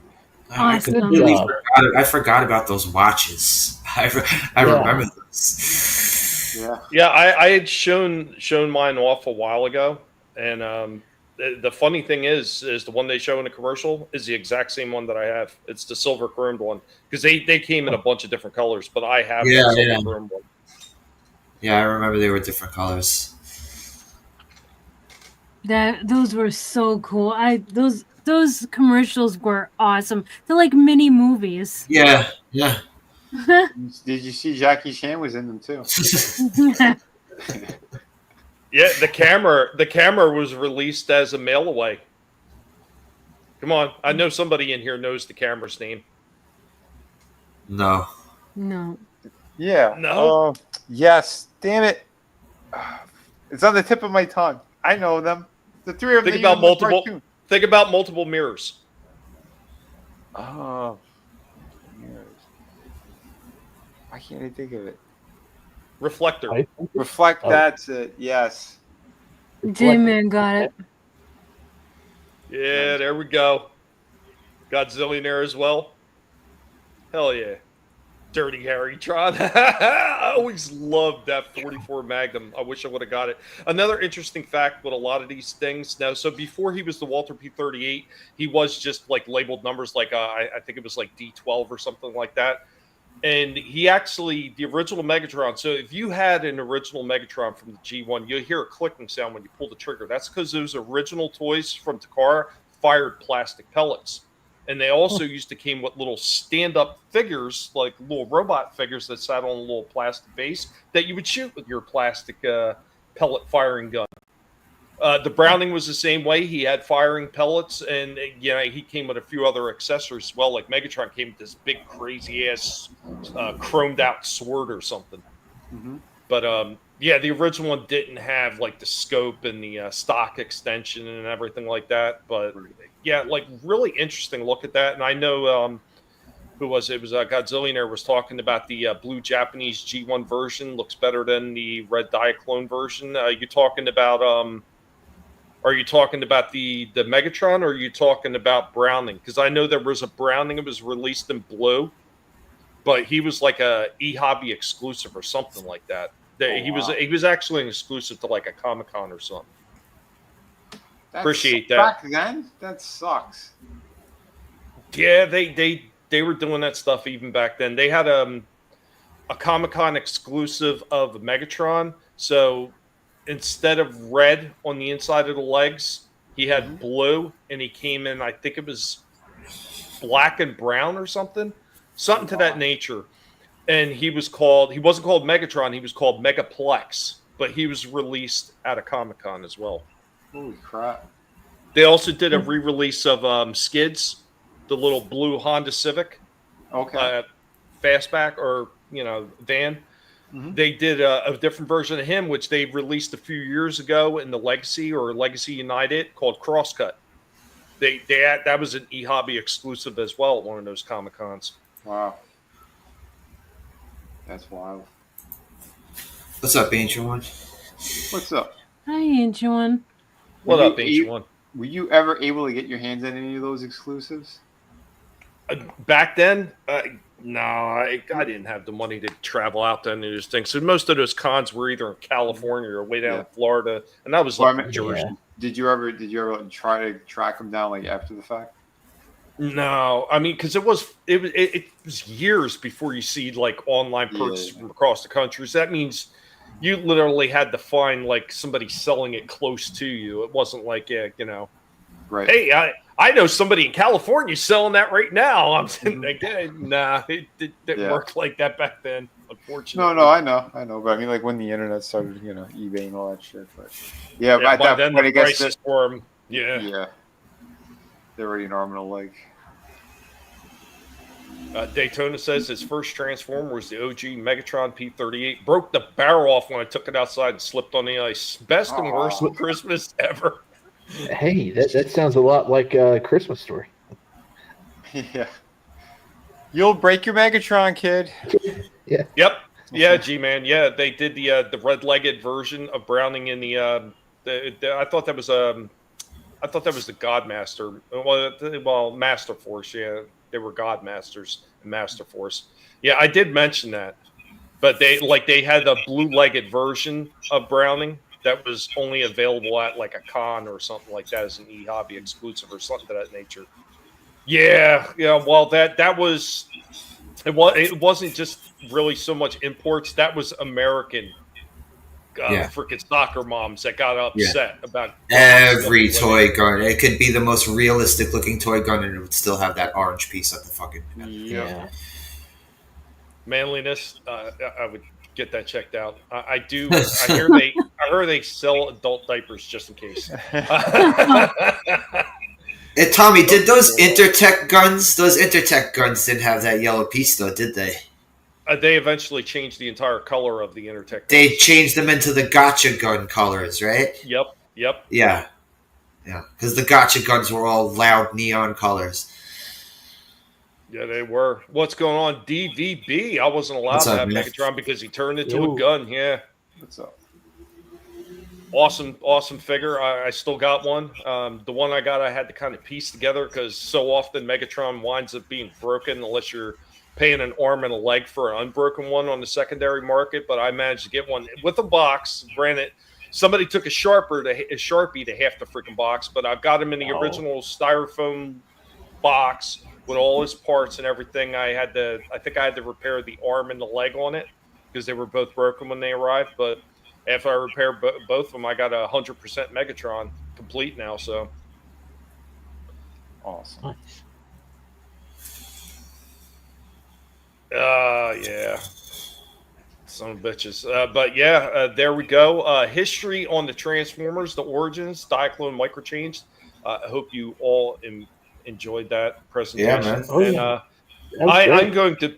I'm going to pass it off to my fellow toy collectors here, and they're going to continue the show. And I'm going to take a TV timeout over here, guys. Oh, who's got some stuff? Who do you want to show? Shifty, you want to show your second video?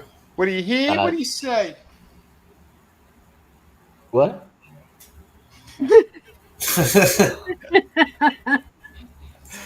I'm gonna have to pull it up. Hold on.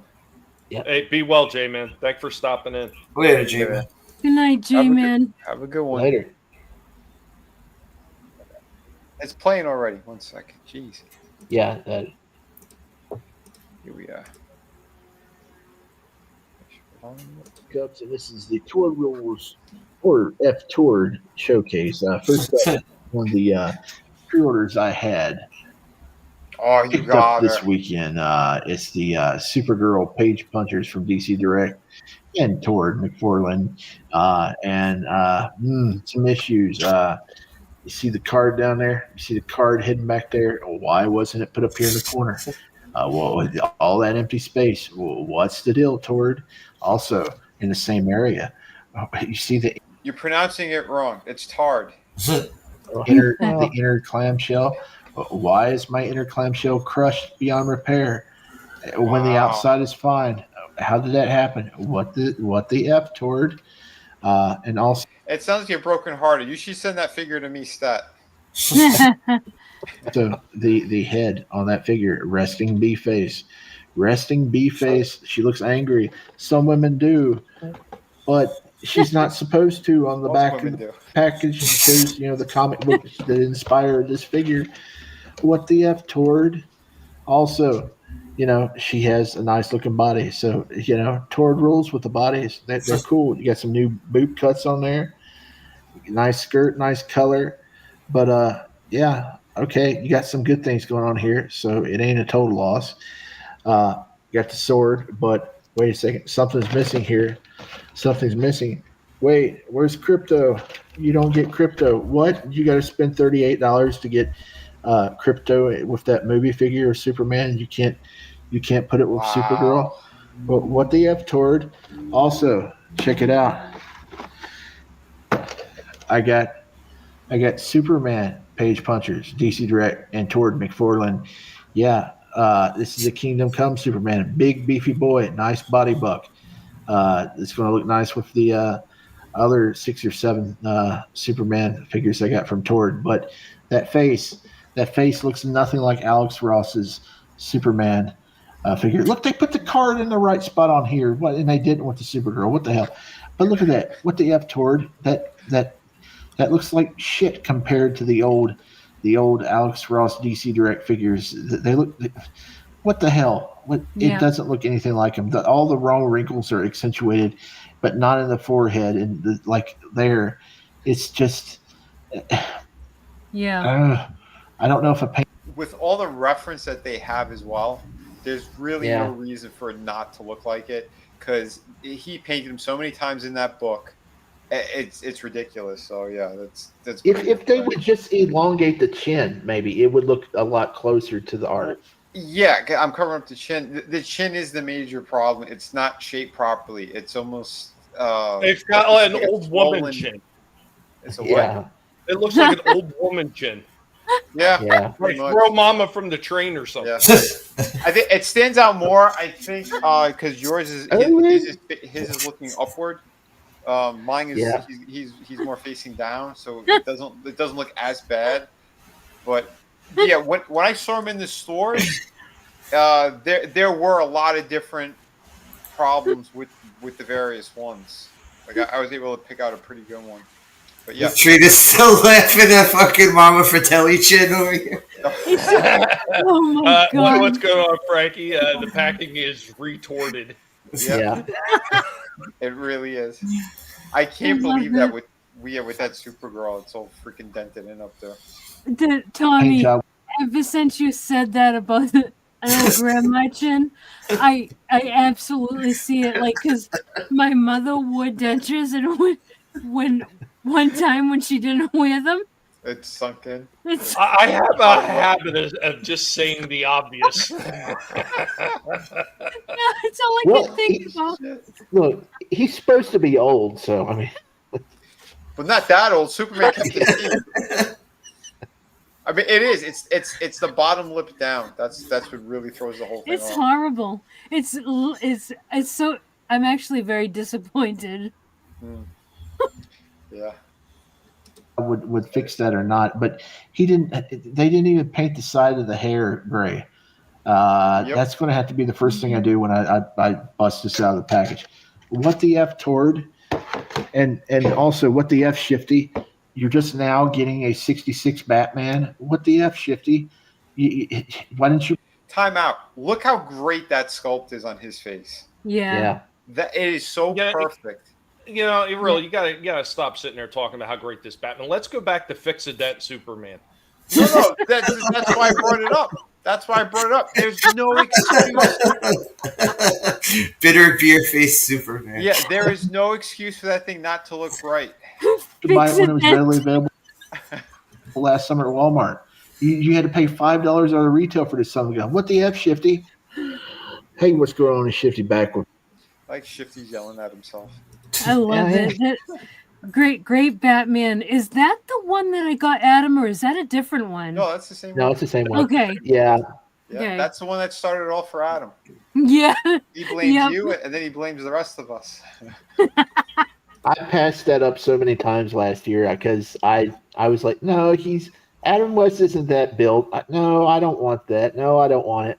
And there was tons of them everywhere, and I passed it up so many times. And when he finally sold out and he became Tord of the Year, I was like, man, now I want it.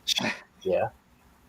Oh shit, that's wild. Now I got one more video for later if we have enough time. Yeah, I got a couple more I could show too. Well, you know, I don't know, because Slasher did say he wanted to take up the end of the show to profess his love for Gaylord. Tommy, you know, if I had a Gaylord, you would want to come over and play with it all the time. Hey, dude, Tommy, we can singing that song all over the Bronx. Tommy, didn't you visit him and play with his Gaylord? Gaylord looks very depressed too, man.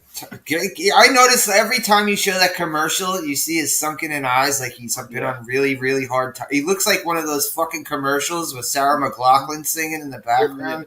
Yeah, the eyes of the angels there.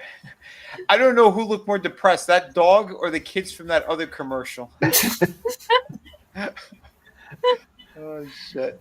Well, I saw this the same day as the Bizarro figure, so I was gonna get this, but I'm like, I only let myself do one figure that day, so I ended up putting this one back. But damn, did it look good!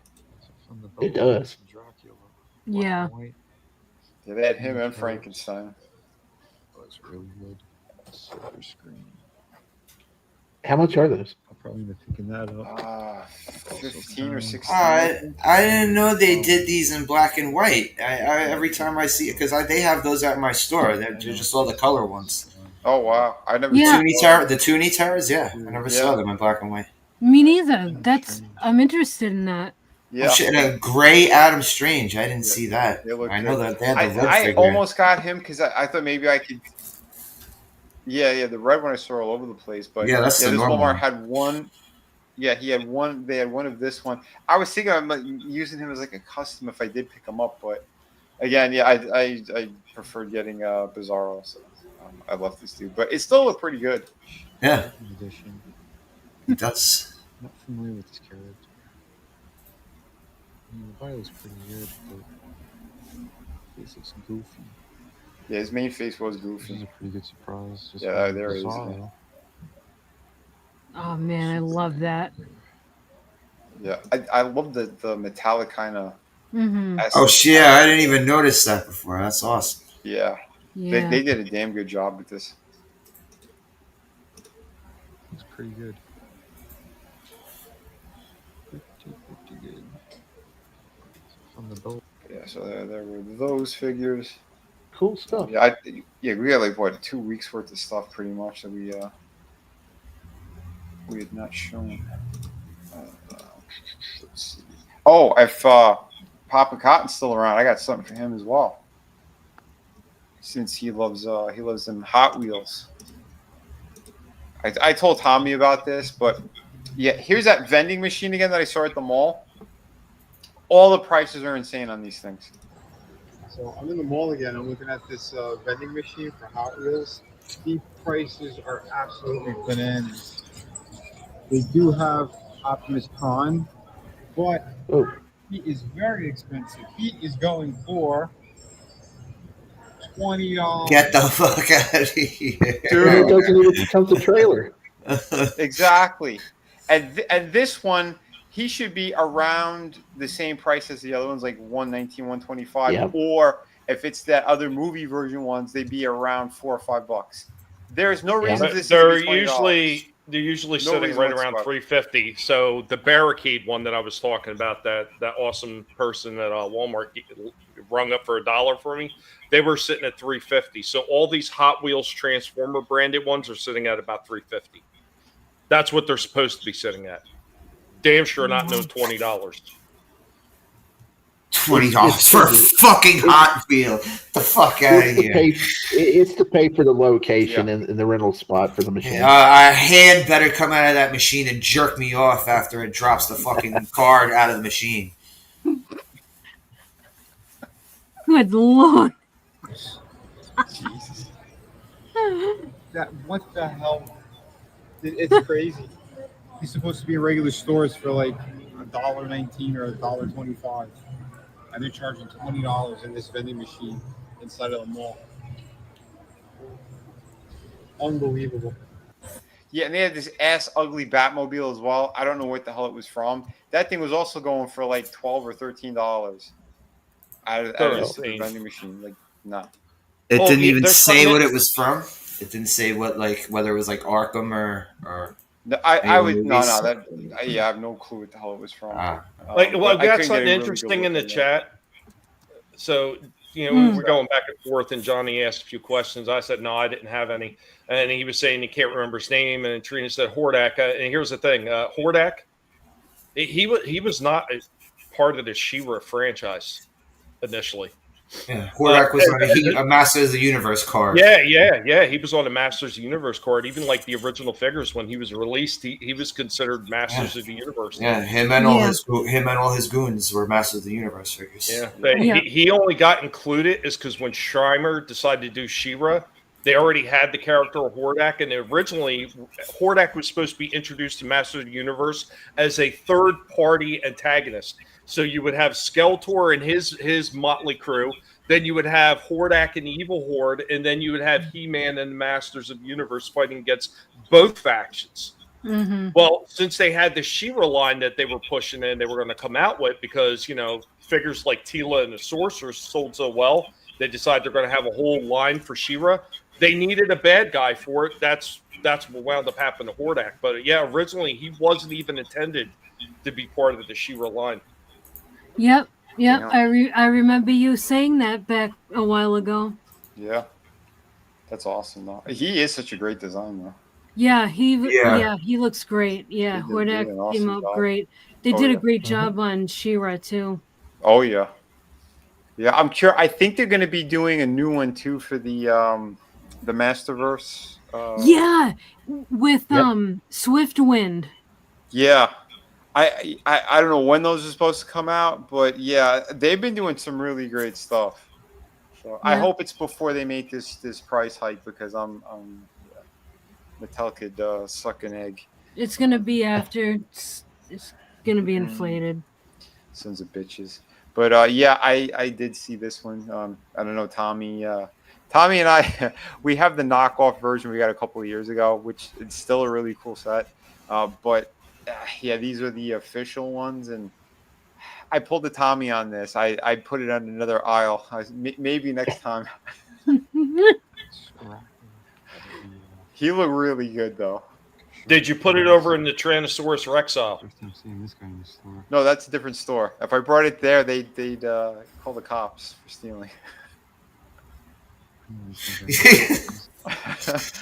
This is Here's the problem, because I know how expensive the 2-packs are going to be for these guys. They're going to be like $90 for the other ones. I'm like, I wasn't sold yet, because this guy is about 34 plus tax, and then they have what? It was the one other figure who was only 25. Yeah, Bone Crusher is 25, and then they got the double pack with Long Haul and Hook, which is 89. Yeah. And then there's what? They're releasing yet They're going to release another double pack. I think Vinnie's internet is out. Yeah. Yeah, he froze up. Yeah, from what I understand, so yeah, they released the first guy was Bone Crusher's 25. This guy was 35, and they're all roughly around the Voyager class, which is the most insane thing from Hasbro, and tells you how much they like to rip people off. So Bone Crusher is only slightly smaller in this guy. But they managed to put him in a deluxe box and sell him for 25. Scrapper just slightly taller than Bone Crusher. Oh yeah, he's Voyager 35. And then they take 2 Voyagers and Long Haul and Hook, put them in one box. Now, mind you, a Voyager sells at 35. Well, now they say for this 2-pack, it's $89.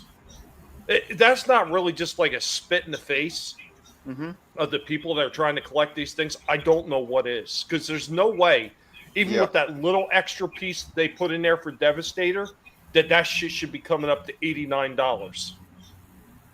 Yeah, that's some bullshit. I don't understand these companies. Like they just want to hurt the fans, is what it looks like. That's why I didn't pull the trigger on them. I'm like, I'm debating whether I should end up going back or not and getting it. Well, they're okay. Amazing though. Well, their reasoning for making these fucking figures 30, 40 something bucks is because it's like we've said many, many times before. These toys now, they're not made for children. They're made for us adults to be adult-sized children and fucking buy these things. Basically. So these are more collectibles than they are toys. Yep. The funny thing is that if you do look on a lot of their websites, they will say a lot of times collectible. Not a toy. Some they say on some boxes of these things now. It says not a toy. On NECA, I think it's NECA. It says 17 plus. Oh shit! I think. Yeah. On the tours, it says a collectible, not a toy. Yeah. I think the Breaking Bad figures, the reaction Breaking Bad ones I have, it says not a toy. Well, I mean. Yeah, I know. It's Breaking Bad. I know.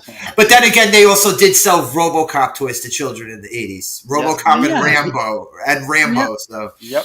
Yeah, but they sold Freddy mask. They sold Freddy mask gloves and fucking masks to kids in the 80s. And hey, Freddy Krueger, that fine, upstanding citizen that Freddy Krueger was in the movies. Yes. Yeah. Oh yes. If they do another remake, I think they're just going to make him a priest. Robert England wants shit. Monsignor Kruger. Oh god. Monsignor Fred Kruger. The origin story. Robert England said he wants Kevin Bacon to be the new Freddy. See, I just don't see that. I don't either. That's weird. Aren't they the same fucking age? Almost. Yeah. I don't know. Does Bacon like kids?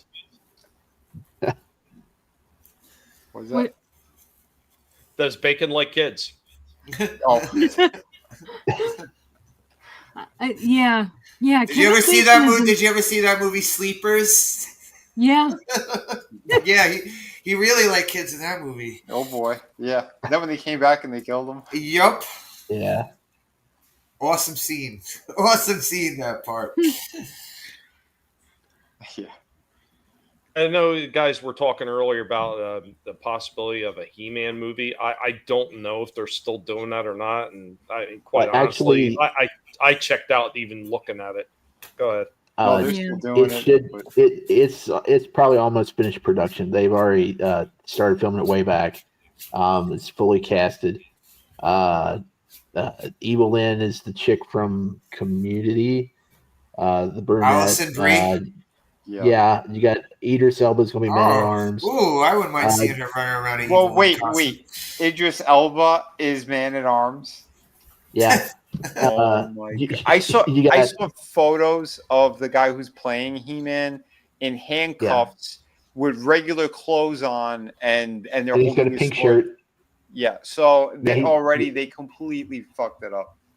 Well, yeah, but I mean, it's a new take on it because He-Man's mother was from Earth, so they're probably nobody wants that. Yeah. First of all, the old He-Man movie was fucking horrible, so why would I want to see a new He-Man movie? Yeah. Yeah, but Jared Leto is Skeletor, so yeah. And he's in this movie. Yeah. Yeah, somebody who truly embodies Skeletor. Yeah, Jared Leto. Give me a break. I have no interest in it. Nope. Well, how about Keith Richards as Skeletor? That would be great. Yeah. I if I was casting Skeletor, I would get Walton Goggins because he kind of looks like a Skeletor. Oh yeah, I can see it. He played the ghoul in that Fallout show. He Yeah. did a good job there. No, He also he's plays an awesome Uncle actor. Baby Billy. Oh yeah. Yeah, he's fantastic. But this movie got zero interest in. Zero. No, less than that. What does Tommy say? -10? Yeah, there you go. Yeah. The pigs are fast asleep, and they probably won't wake up at all. They've gone into hibernation. That's how bad the score level is on that. Yep. These studios. I don't know. They may come out with a nice trailer, and we'll all be like, "Hey, maybe I don't know." Yeah, I got no stake in that. I know they're trying to get what's his name, David S. Goyer, to come back and write the new Blade movie since it was a complete disaster and they had to scrap the whole thing. I'm like, who cares? We already saw him do. He did 3 Blade movies. 2 of them were good and 1 of them sucked. So, who cares? I kind of give. I don't know. He did Krypton too, and I really liked the Krypton show. So I tried watching that fucking show when they put Lobo on it. It was women beating up men. I swear, every scene I watched, little tiny women beating up a giant dude. Oh, okay. I know what I'm for fucking watching this show. Well, season two did Doomsday really well. So okay. Is this true? Curtis says Jack Black as Beastman. Oh my god! I haven't heard that. Know. Oh. I haven't heard that. Please, I have no clue. He is so do you guys think he's funny? Never. No. Never. Okay, thank you. I only thought he was funny when he originally did the Tenacious D. Everyone loves Tenacious D. I never saw I the big hate deal that. about it. I watched it and hated that movie. Could not stand it. I said when they originally did it, the HBO shorts and shit. That's the only time I thought that he was interesting. That was kind of funny because I liked the music and what they were doing. Saving Silverman was a funny movie, but it wasn't really because of Jack Black. There was a lot of other funny things going on in that. The hype for him. It's him and Will Ferrell. Will Ferrell, I can't fucking stand him. I like Will. I used to like Will Ferrell till there's a lot of people I don't like anymore, but I liked Will Ferrell. I thought he was funny. And everybody at points. There were certain times there was that Elf movie. No, sorry. I didn't like Elf. No, he looked like a giant Step Brothers. pedophile. He's Anchorman. I like shit like Anchorman. That was funny. Yeah, I thought Semi-Pro. That was funny. Yeah. There was a couple of things, but for the most he part, comes across as retarded to me. I think he legit is. That's his gimmick, though. I mean, but that was a lot of people on SNL, though. Every single person that was on SNL seemed borderline retarded. Yep. Step Brothers and The Campaign are probably my 2 favorite movies of his. I'd say Step Brothers, but it is one of those movies. It's the same thing. Like he's meant to be retarded, so that's why. Yeah. But that John C. Reilly is what really out of the two of them, he's the one that really made that movie for me. Oh, John C. Did you ever see Walk Hard, the Dewey Cox story? Oh my god, that movie was fucking hilarious. Yeah, that's the whole thing. Get out of here, Dewey. You don't want none of this shit. Okay, movie talk time is over. We're done. We're out. I agree with that, Johnny. I love that movie. So there's some other people don't. We're done. No more movie talk. Have they ever done figures for Caddyshack? No. Reaction never did them? I've never seen it. And you know, it's funny because Reaction has done so many different movie minifigures that you would almost think that they would have done it already. Right. They probably just haven't gotten around to it yet. But you know, that is the one thing. They're overpriced, though. They're overpriced for those tiny little figures. Like $20 for one of those stupid little freaking Kenner Star Wars figures from old days. Those figures probably cost, no exaggeration, 5 to 10 cents to make. Yeah, I mean the only ones that I would ever pay 24 is just because I really wanted it is the Donald Duck and the hula skirt that they had for a while there. That was really nice looking. Oh, what's going on, Steve? Hey, Steve. Hey, Steve. Hey. What's up? But anybody else have anything else? No, I would, but I can't share anymore. The whole thing is shit in the bed whenever I pull up a new one now. Yeah, I Trina, figured that one you froze. Yeah. Trina, you got nothing? Not. Yeah, I know. Slasher, you said you had something you were waiting. Yep. Yeah, go for it, man. So, he's Buddy the Elf. First, I say thank you, Vinnie. Thank you for sending me these art books. I appreciate the hell out of it. Man, you're welcome, brother. Thank you very much. Volume 1 and 2 in one, and Volume 3 right here.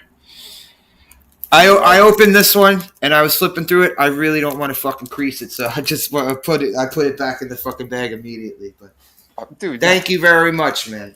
I sent them so you could enjoy them. Flip through those. I know. But, that's also a big thank you to Adam too. Adam, he purchased something from me, and usually I send him the books as well. And we were both like, no, we want to send it to Slasher. So thank you, man. Thank you. So, hell yeah. Are any of you guys all right? So I found these in the dollar bin, and I've always heard about these for years. But like I said, I was out of comics from like 95 to probably like 2015. So I never picked these up. Anyone familiar with this series? The Mac series? Yeah. I seen a couple of them, and kind of knew the cover artist. But the cover artist with Tim Bradshaw, I think the guy's name was. Yeah, he does. This looks like they took a fucking photograph and like slightly painted over it. that's what he does. He shoots models, and then he traces over his photograph. Yeah, because this one has the same. Yeah, because he did a couple for the movie as well with Tom Jane. This freaking looks like John Bernthal, but this is way before that. The Netflix series. Yeah, no, the nose it needs to be fatter. And he needs to have bigger ears. But yeah, for $1, I picked up 3 issues of these. Oh, that's cool. So I think there was more, but someone I think got to the rest of them before I was able to come back to the store. Nice. But so I think it's the Garth Ennis run. Yeah, it is the Garth Ennis run. Yeah. So I picked a couple more of these foil reprints. Yeah, those are cool. I guess this is the first appearance of the Teen Titans. Nice. Brave and the Bold. Sweet. But yeah, these are fucking awesome. And I guess the first appearance of Metamorpho. It's kind of funny that they took Metamorpho and decided to, commemorate him with this. But I always liked this character anyway. Well, they did it because he's going to be in the movie. So. Yeah, I keep forgetting. They want people to know who the hell he is. I keep forgetting about that. And I don't know if I showed this one a couple weeks ago. Did I show this one? Oh. I don't know. Nice. Issue. Yeah, that's not. It says number 1 here, but I don't know why it says that. But. I don't know why either. That's not number 1, but nice. That's cool though. Just like I had that the magazine size one. This one you see has bigger than that one. I love it. Yeah, I seen a couple of them. at my comic shop too, the oversized one. Of these ones? Yeah, they had the Ra's al Ghul story as well with Batman. Oh, the first appearance of him? Yeah. Oh, awesome. I'll have to freaking Well, remember they had a bunch of different Superman titles. Yeah. Could it be Adventures of Superman, Action Comics, and just Superman? Yeah. Yeah. Mm-hmm. And then they did Superman, Man of Steel. Yeah. But yeah, that's the comics I got and Vinnie's books. Thanks again, Vinnie. I'll do But anytime. Yeah, I got a couple of these LJNs. I showed you guys this one. This Brutus the Barnacle Beefcake. $10. Are you gonna carve up your face? No, I'm gonna sprinkle cocaine all over it. You could do both. Here we go. I got this one. I picked them up. The murder weapon. The fucking murder weapon. Yeah, King Kong Bundy. This motherfucker, you could crack somebody's fucking skull open with this thing. This thing, oh my god. You're gonna use them to crack walnuts. I was gonna say, did cops used to carry a King Kong Bundy with them? And just fucking start beating fucking people Rodney King style. Holy shit. Oh, by the way, yeah, Tree Rock, I don't know. He wants to know if there are any high quality Tron 82 figures. From what I remember, the ones released during the movie release were flimsy garbage. Yeah, I honestly don't know. But yeah, I got a couple of these from the $5 bin, the Jack's Pacific ones, where you could tell because none of these figures miss leg day. Yeah. They'll make a Spike Dudley figure with fucking legs like this. That's like the new Superman body that McFarlane's using. They all have eyes like that. The face, they got the face down for the Sheik. Yeah, Sheik, yes. Okay. Yeah. Couldn't remember his name. They got him down. Yeah, Iron Sheik. The Iron Sheik. Yeah. You didn't recognize him right there's away. a guy called the Sheik who's actually the uncle of Sabu's Sabu. uncle. Yeah. Yeah. I think the name would have came to you right away if he did the imitation. Fuck you, motherfucker. Fucking bullshit! Hogan bullshit. After Hulk Hogan. After Hulk Hogan. So this was the other one I showed you guys. But Trina, all right. Who does this look like? Look at his face. It looks like JD Vinnie. Right? That's what every single person says. Art Anderson. But no, it really fucking. And JD Vance just fucking snorted fucking coke. Yeah. And he's tweaking hard right now. You need to give him Oh my god, it's awesome! You got a JD Vance figure. He needs to curl your hair. It's a Cabbage Patch doll looking one. Oh yeah, that was my stuff for the week. Wow. Well worth it. That's cool though. JD Vance, the master of the spine buster. Good stuff. JD Vance stabbed Psycho Sid. Hardcore tweaking. Yeah, I guess we're getting close to the end here because I think that was just about it, right? I got one video left, but I don't think anybody can play it. Yeah, I got a couple things. I gotta wait till next week. Yeah, because my internet was shit in the bed. Yeah, I can't pull those things up. My internet just can't handle it. So yeah. All right. Not a problem. Unless someone else does, and then we just share. If I pull it up, will it text your system if I pull it up and play it? No. Okay, just be I'll on give your it a end. try. Cool. Okay, is Shifty? Is it the one that you put in at 10:30? Yeah, it should be. Okay.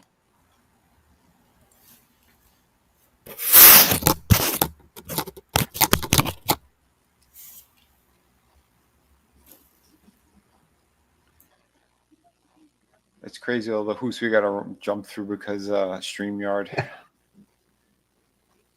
All right. Oh, volume. Nope. Yeah. Where's the volume? Why aren't they? On the top. No, on the screen itself there, the image. Oh. It's there you go. May. Okay. Can you believe that? There we go. Hey, what's going on? Shifty back with pickup video number 3, and I've got the last of my pre-orders. I finally got them all in, because it's May now. It's not April no more. It's May. Can you believe that? And yeah, check it out. I got my. This is a re-release of the animated series of Spider-Man. This is the Green Goblin. Of course, it's the Green Goblin. But yeah, check him out. He's cool, man. I don't like the scales all over the body. But yeah, minor nitpick. I know a lot of people had problems with the big googly eyes, and they last time around they would take them. I saw videos where they would some people would paint little pupils on instead of those big old googly eyes there. But I don't know. I think he looks okay. He looks all right. His face is growing on me. He's got a Bryan Cranston looking Norman Osborn head. He's got the pumpkin bomb and the glider. I don't got a Spider-Man in my collection yet. I think since this is a re-release, it's just got the original packaging. I don't think they're re-releasing all those figures. But if they do re-release this John Romita Sr. looking Spider-Man, I definitely need to get that because that's my Spider-Man. That's my Spider-Man. But yeah, man, that's cool Goblin figure. Also, was that Ross? Saw this for $10. Usually goes for $22 on Amazon. Definitely worth the $10 once I cracked open and seen what was inside. That's what's inside, man. Yeah, this is the Aloy figure from Horizon to the Forbidden West. Check out the box on the inside. Great art all over the box. The Nice packaging's stuff. fantastic. I don't care that. Yeah. That looks amazing. I love this packaging. Yeah, they did a beautiful job. She's not supposedly a sexy character for a video game. I know there's a big controversy that she could have been prettier, but I don't care. She's still a well-designed character. Look at all that detail on that figure. 6 inches, a little short. Wish she was taller, but man, for $10, hell, for $22, it's still worth it. That's a nice looking figure. I'm going to keep her in the plastic though, because those arms are really tiny.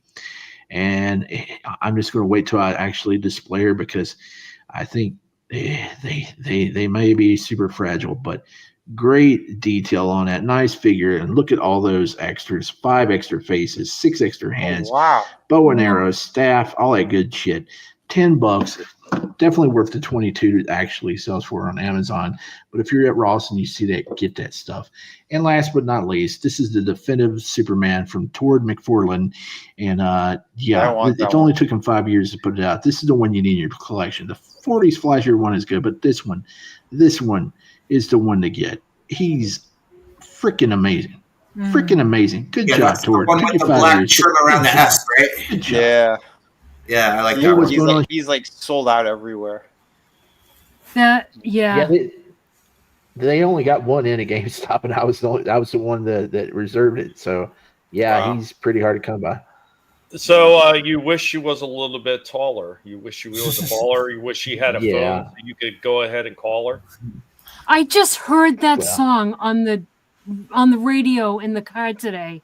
I haven't heard that since the 90s. I was about to say, did you step out of a time machine and enter 1994 or something? It was 90s on 9 satellite radio, and it popped on. I was like, what? I haven't heard that since, the 90s. That's hilarious. Yeah, but that Aloy figure, that's from Spin Masters, who makes the little cartoony figures.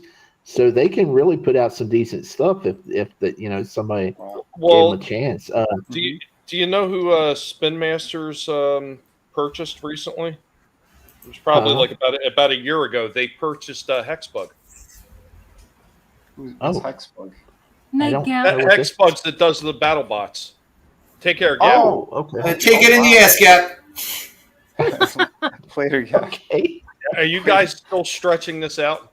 Yeah, they had bought the BattleBot line of toys from Hexbug, and they put them back out. They just changed the packaging and stuff like that, but exact same toys they were doing for BattleBots. But they make a whole line of the PlayStation figures, and most of them are overpriced. I think Kratos at one time was available at Ross. People were finding them, but they have a Joel and Ellie set that sells between like $40 and $45-ish on Amazon. I really would like to get that if I can ever find it for cheap, because at least the first Last of Us game was pretty cool. So, yeah, the first game was and they look so nice. I man, if DC, if they would have went there, that would have been, a good company. But side note, and just for a quick laugh, they said just like the game, the show after they take him out, and I think they said it was like episode 2.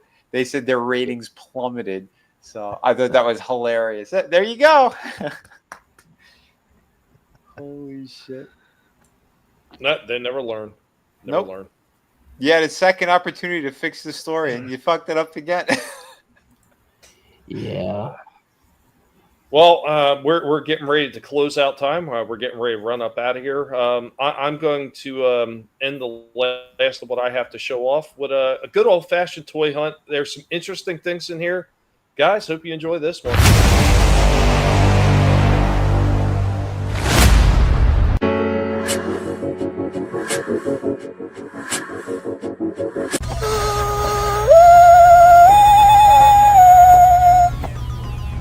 Always like that. And then check out this Iron Maiden Future Past World Tour.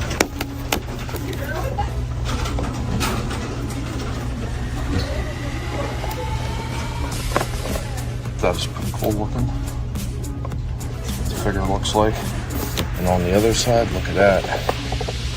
Got your classic Somewhere in Time figure.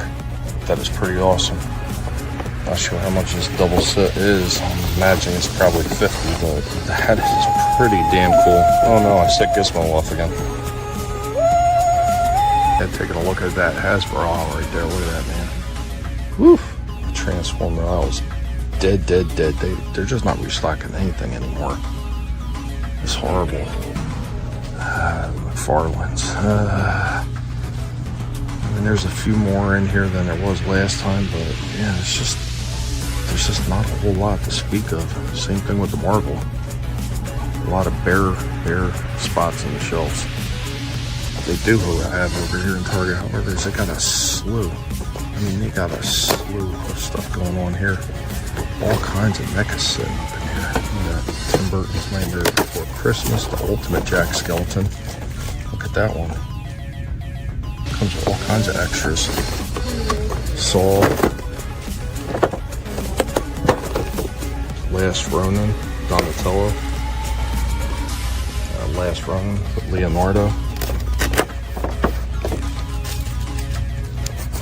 Alf, which I've seen that one before. Hey, look at that Handyman Donatello. That's one Splasher was looking for.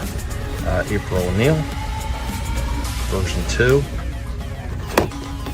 Whole lot of stuff going on here. What else I got back there? More Donatello. So I had this set right here, a Creepy Eddie and Shibano Sama. Yeah, this is very weird.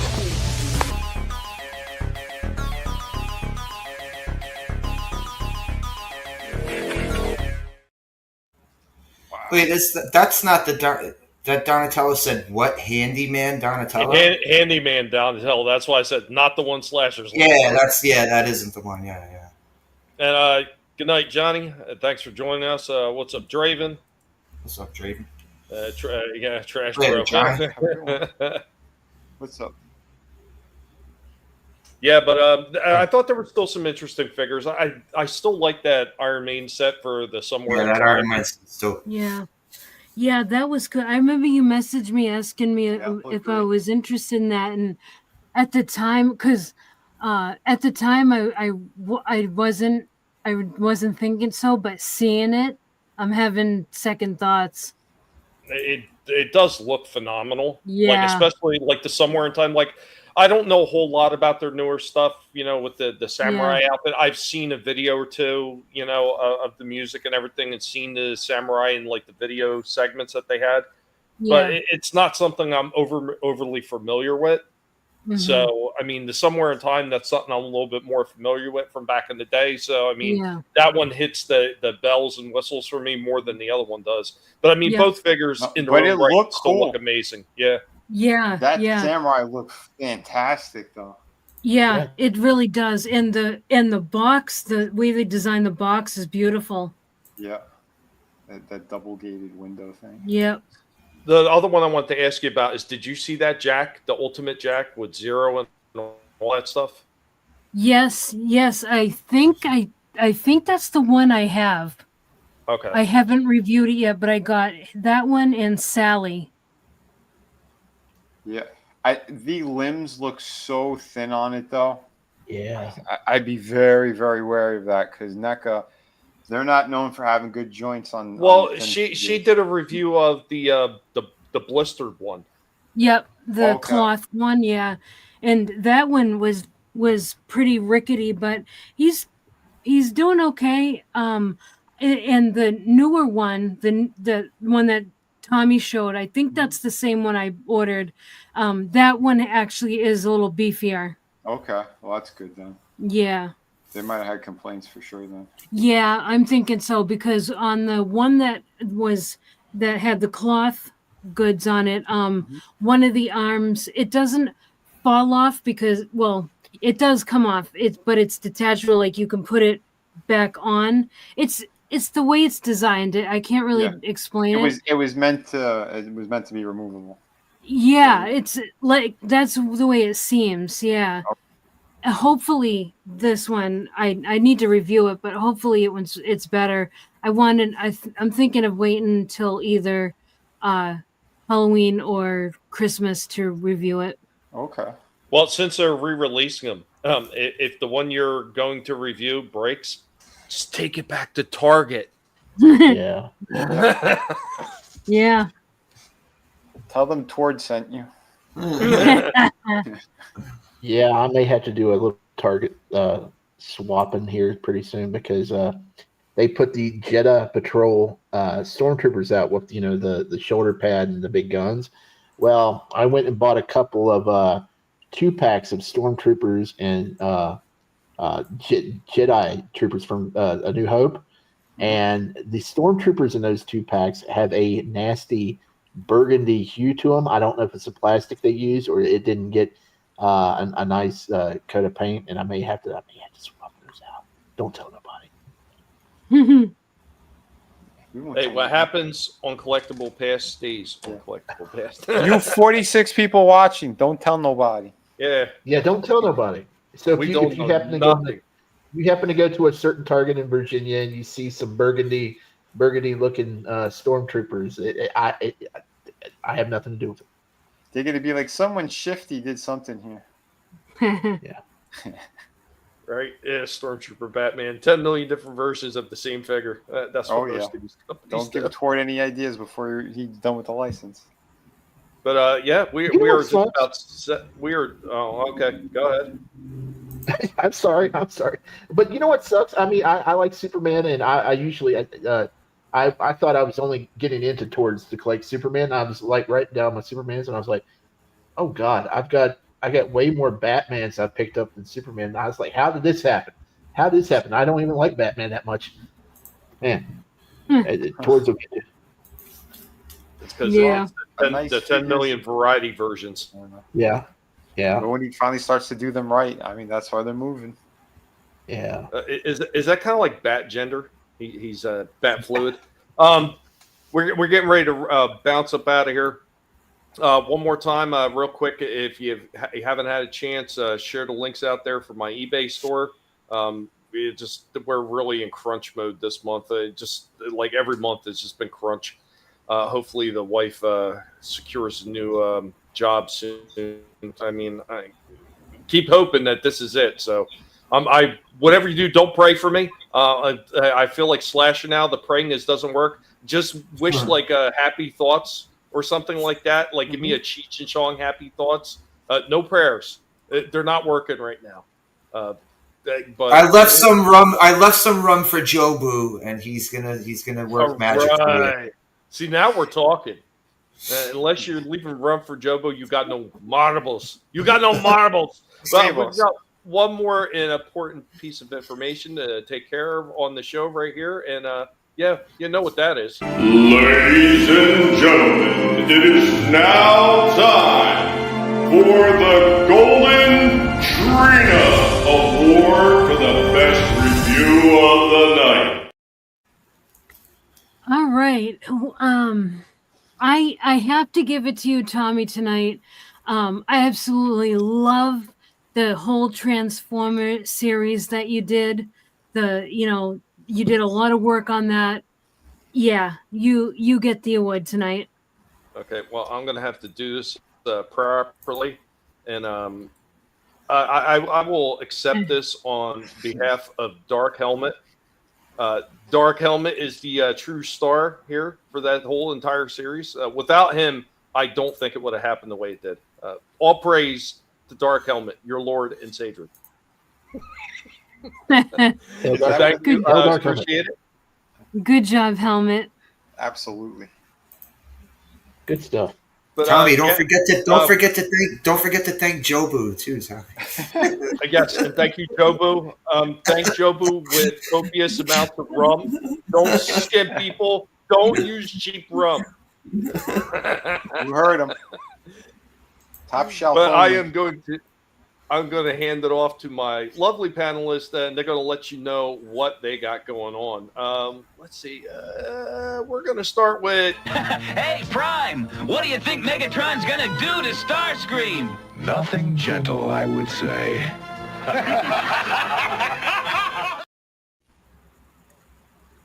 All right. It was awesome. This awesome show tonight, everybody. Thank you for having me, as always. And all right. On my channel at 8 p.m. Eastern this coming Wednesday, Vinnie and I are going to be reviewing the 2002 movie Red Dragon. Because we just finished up the Hannibal series yesterday. So now we're going to be doing Red Dragon, Silence of the Lambs, and then Hannibal, those 3 movies. And so next Wednesday, 8 p.m. Eastern, Red Dragon. And other than that, thank you all for being here. And Tommy, thank you for having me. This was an awesome stream, and hope you all have a great night. Thank you, Trina. And Helmet thanks you as well for another award for him. Between Indy and Helmet, they are just getting all the attention. They're getting all the awards now. And I am absolutely fine with that. They're cleaning up. They are. Yep. You guys deserved it. Awesome. That's amazing. You better re-release that by itself somehow. I will. Yeah. I will get on it. We're gonna hand it on over. Oh, did you have anything else, Trina? No, that's it. Okay. All right, we're gonna hand it on over. What car is that coming up? Creepy. Drive by. Hey, it's Shifty. You can find me on YouTube or X.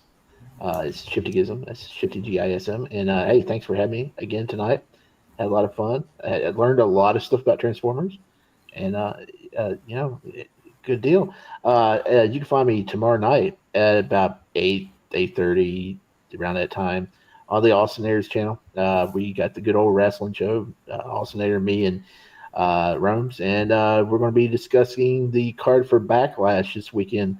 Another double pay-per-view from the WWE, but we got to cover it, so check that out. Also, Sunday, if you're still into Star Wars, on the roundtable over on Chaos Central, hosted by Chris Knight, we're going to be discussing the latest 3 episodes, which were really freaking good. Surprisingly, after the first 6 were boring, but these last 3 were pretty great stuff. And we have a full roundtable discussion on that. And of course, next week, maybe I'll be back. But hey, thanks for having me. No, thanks for popping on. Glad that you had some fun. I hope Helmet didn't bore you to death with all the information on Transformers. Absolutely not. No, that was great, man. Dude, it was awesome. Give yourself a pat on the back. I would, but I'd probably hurt something else. We're going to hand it on over. Hey, I'm stuck. I can't transform. Oh, thanks. I think. Yeah, thanks for letting me chill and talk toys on another Thursday. Later on, I'm going to be playing Silver Surfer for the NES. I'm sorry. Notoriously known as one of the hardest NES games of all time. And a real pain in the ass game. And Saturday we're going to be having a discussion about Con Air. Hell yeah, Con Air, one of the greatest fucking action movies of all time.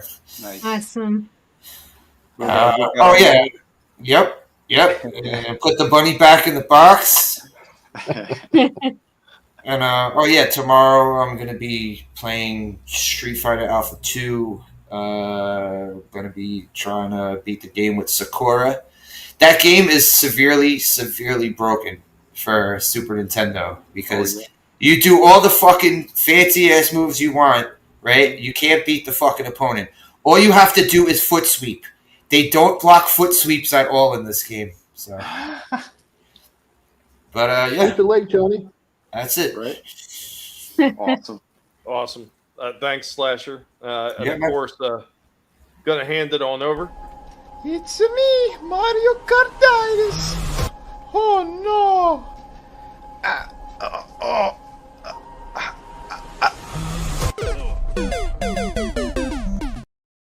Thank you. And yes, tomorrow we're going to be doing the Friday Underground stream.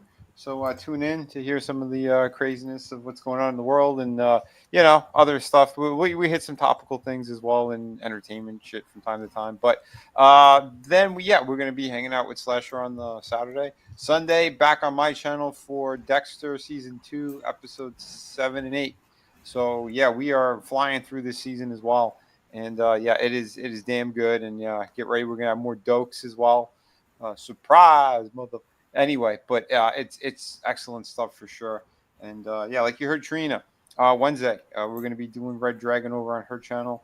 And I still can't believe we finished the entire Hannibal series. It was like, it's one of those things like, oh, it's bittersweet now. It's we're done with those. But the movies, they're going to be awesome to cover too with Anthony Hopkins. Looking forward to all that. Everyone, thank you so much for being here. Everyone in chat, everyone on panel. Awesome stuff. Awesome. Always pleasure. And one last person wants to say something. And all day long, my foot up a dog's ass. Just bang up his ass. That's my pleasure. Guys, thank you for joining us. Like Trina said, everybody have an awesome night, awesome weekend. Thank you for hanging out with us. Could have chose to spend your time anywhere, chose to spend it here with us. It is greatly appreciated. Hope that you had a little bit of fun. I hope maybe even learn something new about one of these franchises. I'm not going to say which are the Transformers, but thank you, Helmet, for doing all that stuff, and thank every last one of you. Curtis, man, you're amazing. But all the links all the time, man. Thank you so much. You just don't know how much it helps, especially with all the shit that's going on with the internet. It really helps more than you could ever know. But guys, hope that you all have a good one, and we will catch you next time when we come back with more toy talk, more fun, and just more old-fashioned pig nonsense bullshit coming out of my mouth. Take care, y'all. Till next time.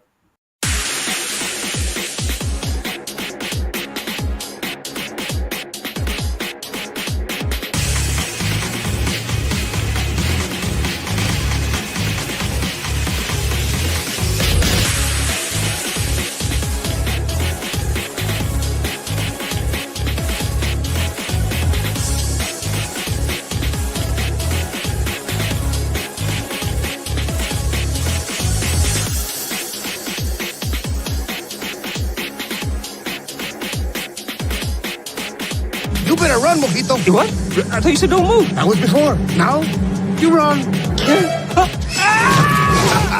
Adios, amigo.